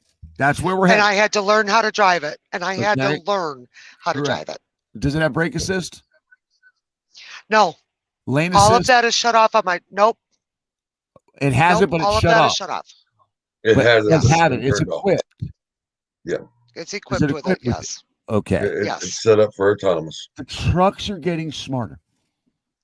Yep. They're mapping you out through your e-log. They're looking at all your bad habits. They're looking at all your good ones. And they're putting it all into a little brain. And they're making these trucks that can see 1,000 yards ahead of you. Yep. Yeah. But they can create all they want. At this point, they cannot control weather. They can't handle this weather. Autonomy's coming. It's going to be all over that 10. I promise you. It's going to run Arizona, California, all that. But Arizona freezes up too. Don't play. Point being is they are using all of this against you drivers. Yes. They're creating things that will replace you. So in this process, because it could do exactly, these trucks could do exactly what Phil said. That's taken care of. So in this process, what can you all do to save your value? Be safe. Be safe. Ron, are you there? Yeah. Hold on. Go ahead, Carla. Let your company know your worth. Let your company know that you're smart enough to shut down if it's crappy out. Be on time when you can be on time. If you can't, you're going to know a day ahead of time. Call your company. I'm not going to make it. I've got 600 miles of ice. I-80's closed again. Whatever the case is, your appointment can be rescheduled with a 24-hour notice without a cost to anyone. Be upfront, be honest. Try honesty for once and put it out there. It's okay to miss an appointment and be safe while you're doing it. I agree. Pay attention, please. All right, well, let's go to Ron, and then I'll go to you, Jeremy. I see Jeremy Matthews is in the house. We got a new panelist. All right, go ahead, Ronald Hebert. What do you have to say? I think what it all boils down to with the new technology and that we need to open our minds up. And we also need to, in order to save our jobs or save our lifestyle or careers, we need to, I think, perform on a better level, a higher level than some of us are performing now. I'm not saying that we're all bad or we're all good, but we need, basically, like they say in any sport, step up our game. If we step up our game, make these shippers and receivers want to talk to us, want our trucks on their lots, want us to deliver and haul their freight. Autonomous is fine. Yeah, it's going to go door to door. Roger, okay. The warehouse, and that's about all it's going to do. But the customer satisfaction comes between you and the shipper, receiver. You got to make them want you. And if they want you, it's going to take that a little bit longer for them to get rid of you. Make them want you. Make them want you to deliver, haul their freight. It's like I say, everybody said, well, look at that big fancy truck you got. Well, yeah, when I go into a customer, I try to make sure it's clean. I go in there with cleanly dressed and with respect, hair comb, and I go in there and good morning, sir, good morning, ma'am, and treat them with respect, the same respect you want. You don't always get it. You're not always going to get it, but give it to them. Make them appreciate you coming in there. Don't come in there and throw your bills on and go, I got to unload. I want to unload. I got to be out of here in 20 minutes. I got to be up in the 30 miles up the road to reload at noon. Don't do that. Show them respect. If you want the respect, show them to it. You're not always going to get it. At least I find if you pay it forward and show it to them, 99% of them will get you even in earlier and get you. Freaking Ron. They'll get you in earlier, okay? And you there, Ron? No. He's right, though. You need to step up your game. All right? And if you're coming into the game, you need to realize what this game is. That's why this guy's sitting here. He ain't dumb. He's out there watching YouTube truckers, the right ones, stuff like that. But we got something coming in real quick right in the comments. It says, Michael Thompson says, I-90 is closed at Ellensburg, Washington, at exit 106. If you're in the area, take warning. All right. Jeremy, you got a little feedback, but come on. What do you got to say, Jeremy Matthews? You stepping in tonight? What do you have to say? I'm nowhere near a professional as far as a veteran. I'm a baby in this industry still. I'm coming up on my 6th year driving. But the company I'm at now, it's the closest thing to an old-fashioned company that I've ever had. For once, I don't have e-logs. I run a paper log. I don't have a GPS in my truck. I text into the company every day, let them know where I'm at. I'm loaded, send in my pre-trip form every day. It's the freedom that trucking don't have no more, and I got it. And it's nice to have it. But I came up on a wreck my last hitch out on 128 in New Mexico. And like I said, I got a Galaxy 600 that if I don't tune my antennas to my CB, I'll fry them in a heartbeat. First time I key up to I hit that band to let everybody know that there was a wreck. I only had 2 over-the-road truckers answer back at me where. The rest were broke pneumatics in the oil field, which I'll pull sandbox in the oil field. It's sad to be the only... Have the radio on. Yeah. It's sad to do that and key that band up and have the power to talk to people and nobody's on. It's heartbreaking. I'll tune it up sometimes just to talk to people and see how they're doing, how their day's going. How's the weather out there? I want to know that stuff sometimes because I don't have to deal with it. Talk to them, make their day better. And there's just nobody on no more. Jeremy, how'd you get in the industry? Do what? How'd you get in the industry and how old are you? I'm 29 years old. I got in this industry because I have injuries from football that brought me off the rigs and put me in the seat of a truck. My dad's a 40-plus year vet. I came into the industry knowing how to read an atlas, knowing how to plan a trip, and knowing all the basics besides driving a truck. You running when I came in, I went through CRST and got my CDL. Whoa. They put me through 3 weeks of in-class training, 4 weeks with a trainer, and then threw me out to the wolves. It was fine. I learned to back them, to park them, to bump the docks in that time. That's basically what I needed to know then, is how to drive something that big. I came out of CRST because I couldn't handle teaming in a truck. Truck's too small to put 2 grown men in the cab of one.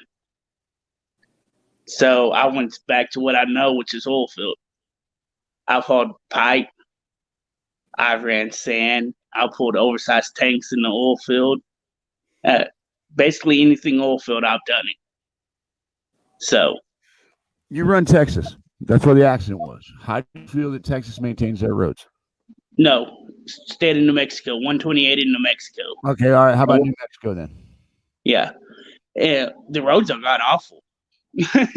I run through Jal, New Mexico mainly, and I run 18 in the Jal, go through Jal, run 128 out of Jal to 31. And 18's fine. You get in the city limits of Jal, it's rougher than most lease roads. And I know a lot of people don't know lease roads, but lease roads have potholes that will swallow a truck. Yeah, like it's nothing. Yeah, they're god awful. All right, Jeremy. Thank you. But what do you think we could do to better ourselves as an industry? Start sticking together more. This is to start helping each other out. A lot of people have already hit it. Help drivers back in the spots. I don't know how many times I've hit a spot at a truck stop, and I'll get out and help other drivers. Get it. I appreciate that, Jeremy. I'll help drivers clean their windows, see they're having trouble. This last time out, I bought 2 drivers a cup of coffee because they got up to the register and didn't have the money to get it. Good old trucking. Again, all right, Jeremy, look, I'm having a little feedback with you. I'll bring you back in a second. All right, Carla or Ronald or who wants it? I want it. I'll get it. Hold on, Ronald. You just sit there and listen. Okay. I do agree with unity. We need unity out here. And like I said earlier, don't be afraid to get on that radio. And that's what I was going to say to that young man. There's a lot of drivers that listen and don't respond. And they also don't say anything and warn anybody else. They're absorbing the information and keeping it to themselves because we've become self-centered out here because everybody has disconnected. The days of sitting at a truck stop at the counter and everybody talking or having to use that phone at the table to make your check calls, it's not there no more. And when that went away and the e-logs come in and most of the old school left, so did that family value. And that's where we started to lose it. And now we're trying to bring it back. The old school is trying to bring it back. Yeah, but you get the new school in here and they just shut you out. They don't need your damn help. A woman's going to tell me how to back in. I can probably do it 10 times better. She ain't going to tell you. She's going to show you. I'm sorry? You ain't going to tell him. You're just going to show him. You're going to show get them. Out and show them. Yeah, I know. I show them. I taught a girl today I actually miss Colleen. We were discussing backing into buildings where it's tight. You know, in my door, I have this Magnum flashlight. Oh. When you are in the sunshine and you need to back into a dark spot, you turn this on. You lay it on that yellow line. If you have to put one on each side, you do it. It gives you a light and a guide to back in. People don't know these little tricks, and they don't listen to people like me because I'm a woman. And you want to know how much that has saved my life over the day? Going back into Kemp's up there in Rochester. Go try it without a light. I don't know who. It's almost impossible. Not listening to a woman because I listen to mine. Otherwise, I'm done. Fact. It's on top of that. I can't stand the fact that the woman thing. But what I want to start talking about something. I'm going to go to you first, Ron. Okay, Carla, you're awesome, and you're right. And unity is key. Everything you guys are saying, you guys are hitting on every cylinder. All right, hold on. We got a new caller. Dave Newland, you're live on the driver's side. Dave? Hello. Okay, Dave's not here. Ron? Yes. You there? Yes. All right, Dave, if you hear me, call me back, Dave. All right, so, Ron. Hold on, Ron. We got the caller. Dave's not here. Dave Newland, you're live on the driver's side.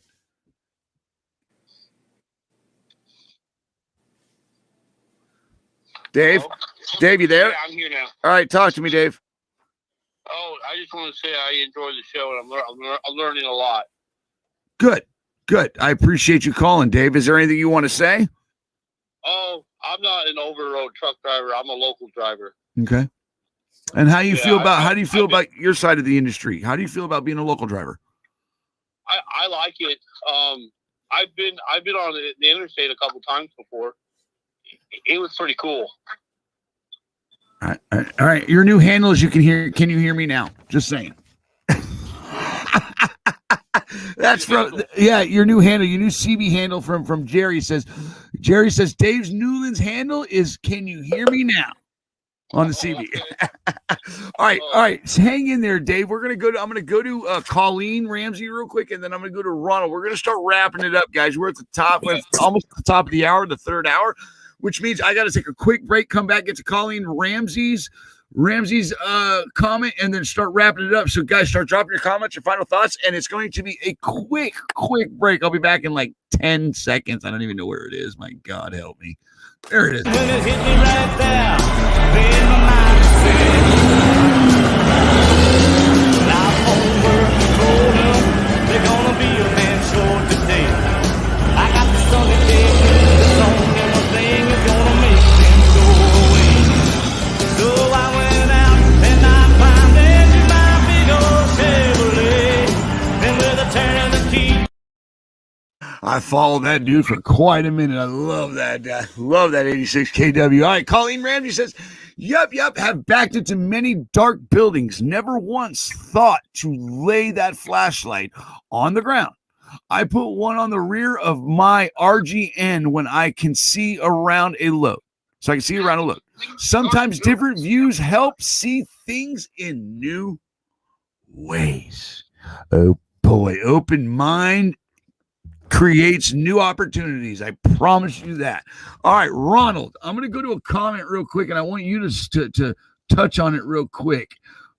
Sarah Lee says, drivers, remember when you call companies on shady stuff, make sure you do it in email.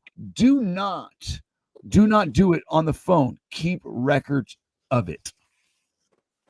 Amen. Buildings never once start building. An over-road truck driver. I'm a local shady stuff. Don't know what happened there. Colleen, take it. How about Carla instead of Colleen? I mean Carla. It's all right. I'm done. I was waiting for it. Ron. Don't take shady shit. Don't run shady stuff. Why?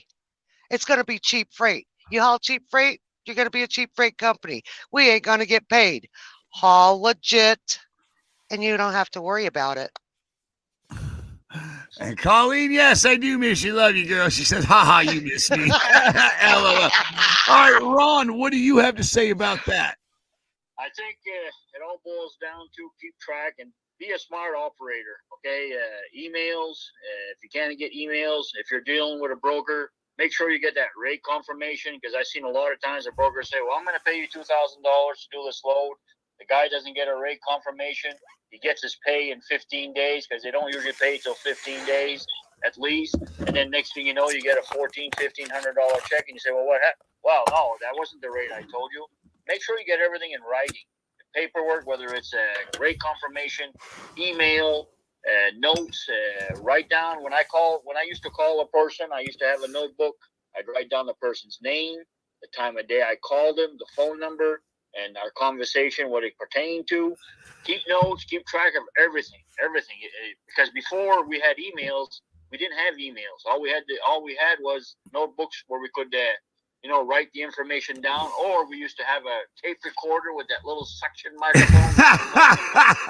Secretly record them without telling them. Oh, my dad had those everywhere. Cover your ass. Them little silver recorders with the red. My dad had those everywhere. You know what, Wayne? I still got one, and I'm recording you right now.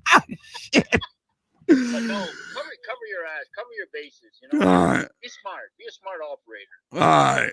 All right, Ron, you stick by. And don't, please. I got to wrap up with you. All right, Okay. Roger McKay. I'm gonna go to Roger McKay real quick.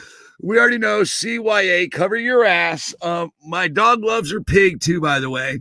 Good. Sorry for your loss. First of all, I know your mom was very important to you, just like mine was to me. I need to know, how do you feel that you're going to do in today's trucking? I'm very selective. I'm not going to making a move like this. I put myself in a situation where I don't have to go to work for 18 cents a mile. I understand there's a learning curve that I'm going to have to pay the price for. Money-wise, it's going to affect me. But after my first few years, I can see the big picture beyond my first 2 years or 3 years. Can I just say one thing? What's that? Please do everything as safe as possible. I know you will. We have to say it. But it's not just for everybody, but for your family. Right. All right. Make the right choices, dude. Reach out. Talk to these freaking people. They want to talk to people. They really do. The veterans of the industry actually love talking. Yeah. I've surrounded myself with enough people that are solid, and even your panel that is constantly on here, everybody's constantly told me, if you show the effort, the willingness to learn, stay open-minded, we will give you every tool that we have in our tool belt to make sure that you succeed. And I'm all about that. I just don't want you to lose faith in this industry by seeing the things that are happening. Stuff like that can be prevented. You won't be in one if you have a CB and you use it. I promise you that. Right. As far as that goes. Raj, one positive thing from you, please, before we let you go. Oh, you're going to put me on the spot. I always do. I'm digging. Just everybody stay safe. Say your prayers. Say your prayers for other people. I'm going to say this to you, brother. Say hi to other drivers. Show some compassion for other people. You never know what they're going through. You'll always have us. I watched you go through some things this week, and I had to reach out. And that's what we need to do, is reach out, lift each other up. Even in this time of hell that I feel like we're in, we can't catch a break for nothing. I know. The people can't catch a break for nothing. In the end, Raj, you support us, we support you. I cannot thank you enough. And tell the boys I said hi. I will. All right. Gemma, Roger says hi. All right, I beat you to it. Raj, thank you for being part of the Heartbeat of America and you should be treated that way. Have a great night, Raj. Thank you for being on for so long, dude. You Appreciate did 3 hours with me, bro. Seriously, I called you at the last minute. Thank you. You mean a lot to me. My pleasure. And let your family know that you're in our thoughts and prayers. Peace out, brother. All right. Love you guys. All right. Love you too. Carla Williams, stay right here. Jeremy Matthews, say goodnight. Night, y'all. Stay safe. Be mindful of the road. One positive things for these drivers. Y'all just be mindful of the road. Communicate with each other. If it looks bad, it's bad. Don't drive it. Your life is worth more than any load they ever give you. And be mindful of that. Love you, brother. Be good. Shiny side up. Remember, you're the heartbeat of America. You should be treated that way. Carla Williams, before you're not going anywhere, because now I'm bringing Nubs McGee in. He's over there with his Peter beaters. What are you doing? We're good, Charles. Turn your mic on. I'm over here getting back with messages. I'm trying to get back to Jerry. Real quick, Ron, are you there? Yes, I am. All right. Ron, I want everybody to say thank you to Charles. Charles, I want us to take a second to recognize you, sir. You've been a host to the driver's side for a little while now, and you make our lives easier over on this side. And I want to say thank you, and to your mother, thank you for embracing us and loving us like you do. When we talk about the trucking industry's brotherhood and sisterhood, when I look around, I have it. I have it. And I have a brother in you. And I want to say thank you for that. You're welcome. I'm glad I got a brother in you because, you know, at least I got more than just me trying to keep up with that thing in there. Oh, my God. My mother. Dude, Mama Bunny. Especially after surgery. I mean, she's wow. Not. She's not. And Charles has, you try. And that's, and you do. But what I honestly want to say, the driver's side, in all honesty, would not be here today without the Bundy family. I greatly appreciate it. All right. I love you. I'm humble about it. What do you have to say to Charles? Charles, I appreciate you being there taking care of him. That's a big job. Hairy hairdos and all this TikTok, all this stuff. No, it's like you say, it's a brotherhood. You know, it doesn't matter where you go. Someone's always there with an open door and open arms. We're willing to welcome you into their house. I mean, actually welcome you into their home. I mean, that's what we are. We're brothers. We're sisters. We get along and we take care of each other. And that's what we should be doing. Take care of one another. Keep an open mind, you know, and don't be afraid to learn. Don't be afraid to ask. And like Wayne said a while ago, us older guys, we're out here. We're here to help. I mean, as little as a lot of people give us credit for, we are here to help. So just keep an open mind. Thanks, Lefty, for taking care of him. And hope your mom's doing better. And we'll talk at you guys later. Appreciate it. Love you all. All right, you stay there, Ron. You're not going nowhere. Charles, one positive thing. Carla, you want to say goodnight to Charles? Charles, thank you for everything. You're welcome. Hey, I'm glad I get to talk to you when I can, because I'm not sure when you're up or down, but you know. Well, you know the routine. Send a text. If I answer, I'm up. You know how that works. Oh yes. Oh yes. Always there. Phone's always on.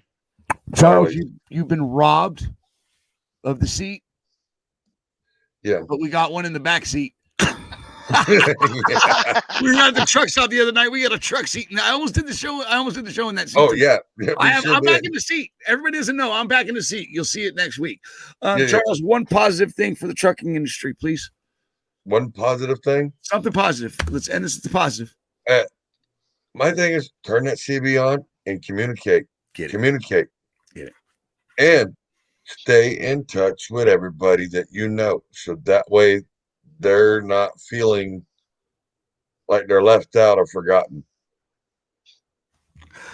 Charles? And I will say this, in the last couple of days, with everything going on with my mom and trying to deal with work and what's going on, I haven't been in contact. I haven't been talking to a lot of people because not only was I dealing with a little bit of stress from her, but also trying to deal with her stress too.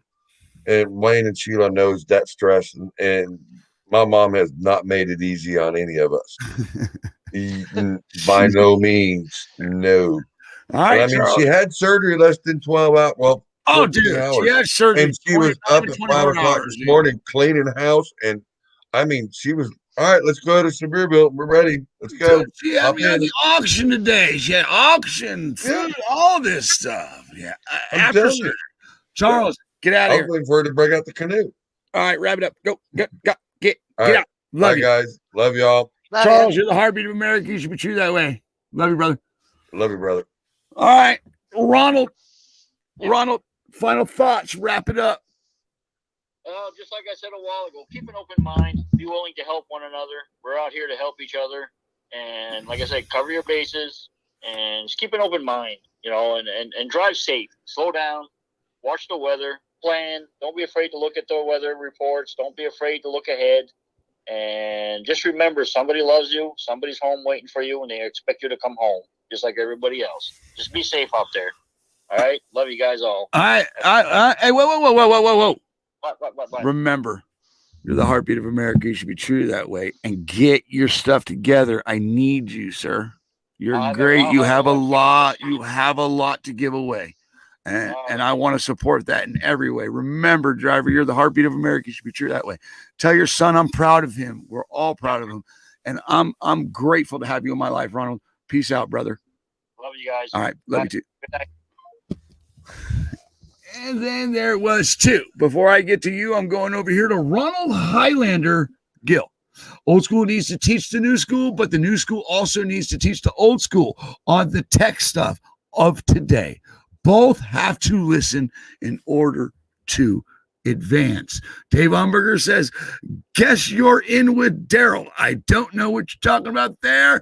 Jerry says, I still consider myself a rookie after 20 years, but if you guys want to put my name and number on the list, let me know. All right. Carla. Yes. The floor is yours. To the new drivers, the greatest gift somebody that's been out here for a while that we can give you is our knowledge. Ask us, because it feels good to give back. If you can take one thing from tonight, I hope that you've all learned communication and unity, planning. If you have questions, ask. There is not a dumb question, except an unasked one. We're all willing to give, and we want to. For my veteran drivers, y'all know we all have bad days. Be there if somebody needs you. Just listen. You might not be able to answer every question, but to have somebody to listen to, is a wonderful thing. To you, Wayne and Sheila, continue the great job you do. Be my morning hello, because I'm not the only one that needs it. Carla, I appreciate it. And Carla, you're respected here. You're loved Thank you, sir. here, and you're always welcome here. Thank you. No one has asked anybody to ever leave here, and we never will. We want you all to stay here. But you have to be able to enjoy it here for you to stay here. Absolutely. So whatever we can do to make it better for you, let us know. Will do. Okay? The fact that you say that us just saying our good mornings and stuff like that, Colleen said the same thing. We appreciate that. At the end of the day, y'all are all the heartbeat of America, and you need to get along whether you like it or not. Yes, you're You right. have to find a way to do it. In the end, I cannot say how much respect I have for you because there's no words to put it into. I just want to say you're the heartbeat of America, and I cannot thank you enough for stopping by and spending 3 hours. And you should be treated that way. I love you. Thank you for having me. I love you. All right. Good night. And to my beautiful wife, Sheila, thank you for rocking it like you always do and pulling me together at the last minute. I always have a tough time before I start the show. I never have enough confidence in the show or myself to go on, but I push through and I have people to support me. Whether I like it or not, I have to show up and do my best and bring my A game like Ronald. And nobody disassembled anything People didn't want to put the work in on the last panel in order for it to make it work. They had time to do it, but they didn't want to. And I'm going to address that right here on the air. You have to be willing to put the work in to make a difference. You have to be the change you want to be. If you're not going to prep like a pre-trip, then you're going to wind up failing or end up in a ditch. I will not let this show or this platform fail in any way. This panel will be here till the end, one way or another, for you drivers. This show will be here for you, one way or another. We'll figure it out. Just like that food, fuel, and farm equipment gets to where it needs to go, one way or another. At the end of the day, you all are important to me and all carry me through every day, whether it's with the goods or moral support. Thank you for being my rock. And thank you to my beautiful wife for putting up with me and loving me, for who I am, not what I am. I love you, Sheila, and I love all of you guys. You're the heartbeat of America and should be treated that way. Remember, Phil Amigo, to always keep that shiny side up, rubber side down. And to make money in today's industry, you have to keep your left door closed. And I'm going to end it with my favorite. Always put God first. Good night, everybody, and travel safe. And don't let what happened pull you down. Lift yourselves up. Good night. Put God first. Put God first in everything you do. Everything that I have is by the grace of God. Understand that. It's a gift. I've been protected. I've been directed. I've been corrected. I've kept God in my life and it's kept me humble. I didn't always stick with him, but he always stuck with me. So stick with him in everything you do. If you think you want to do what you think I've done, then do what I've done and stick with God.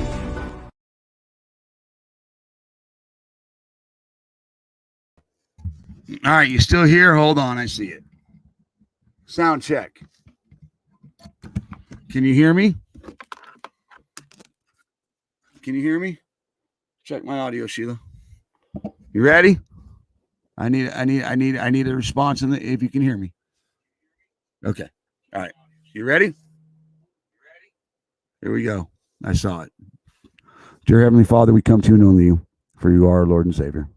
Father, I ask you to put your hand of healing, safety, and love over these drivers as they take the road. Father, guide these men and women down the highways. Guide them with all your love. Father, thank you so much for giving me the opportunity to do this in my life. Without you, I'm nothing. With you, I'm everything. Remember, guys, God is everything. In Jesus' name, amen.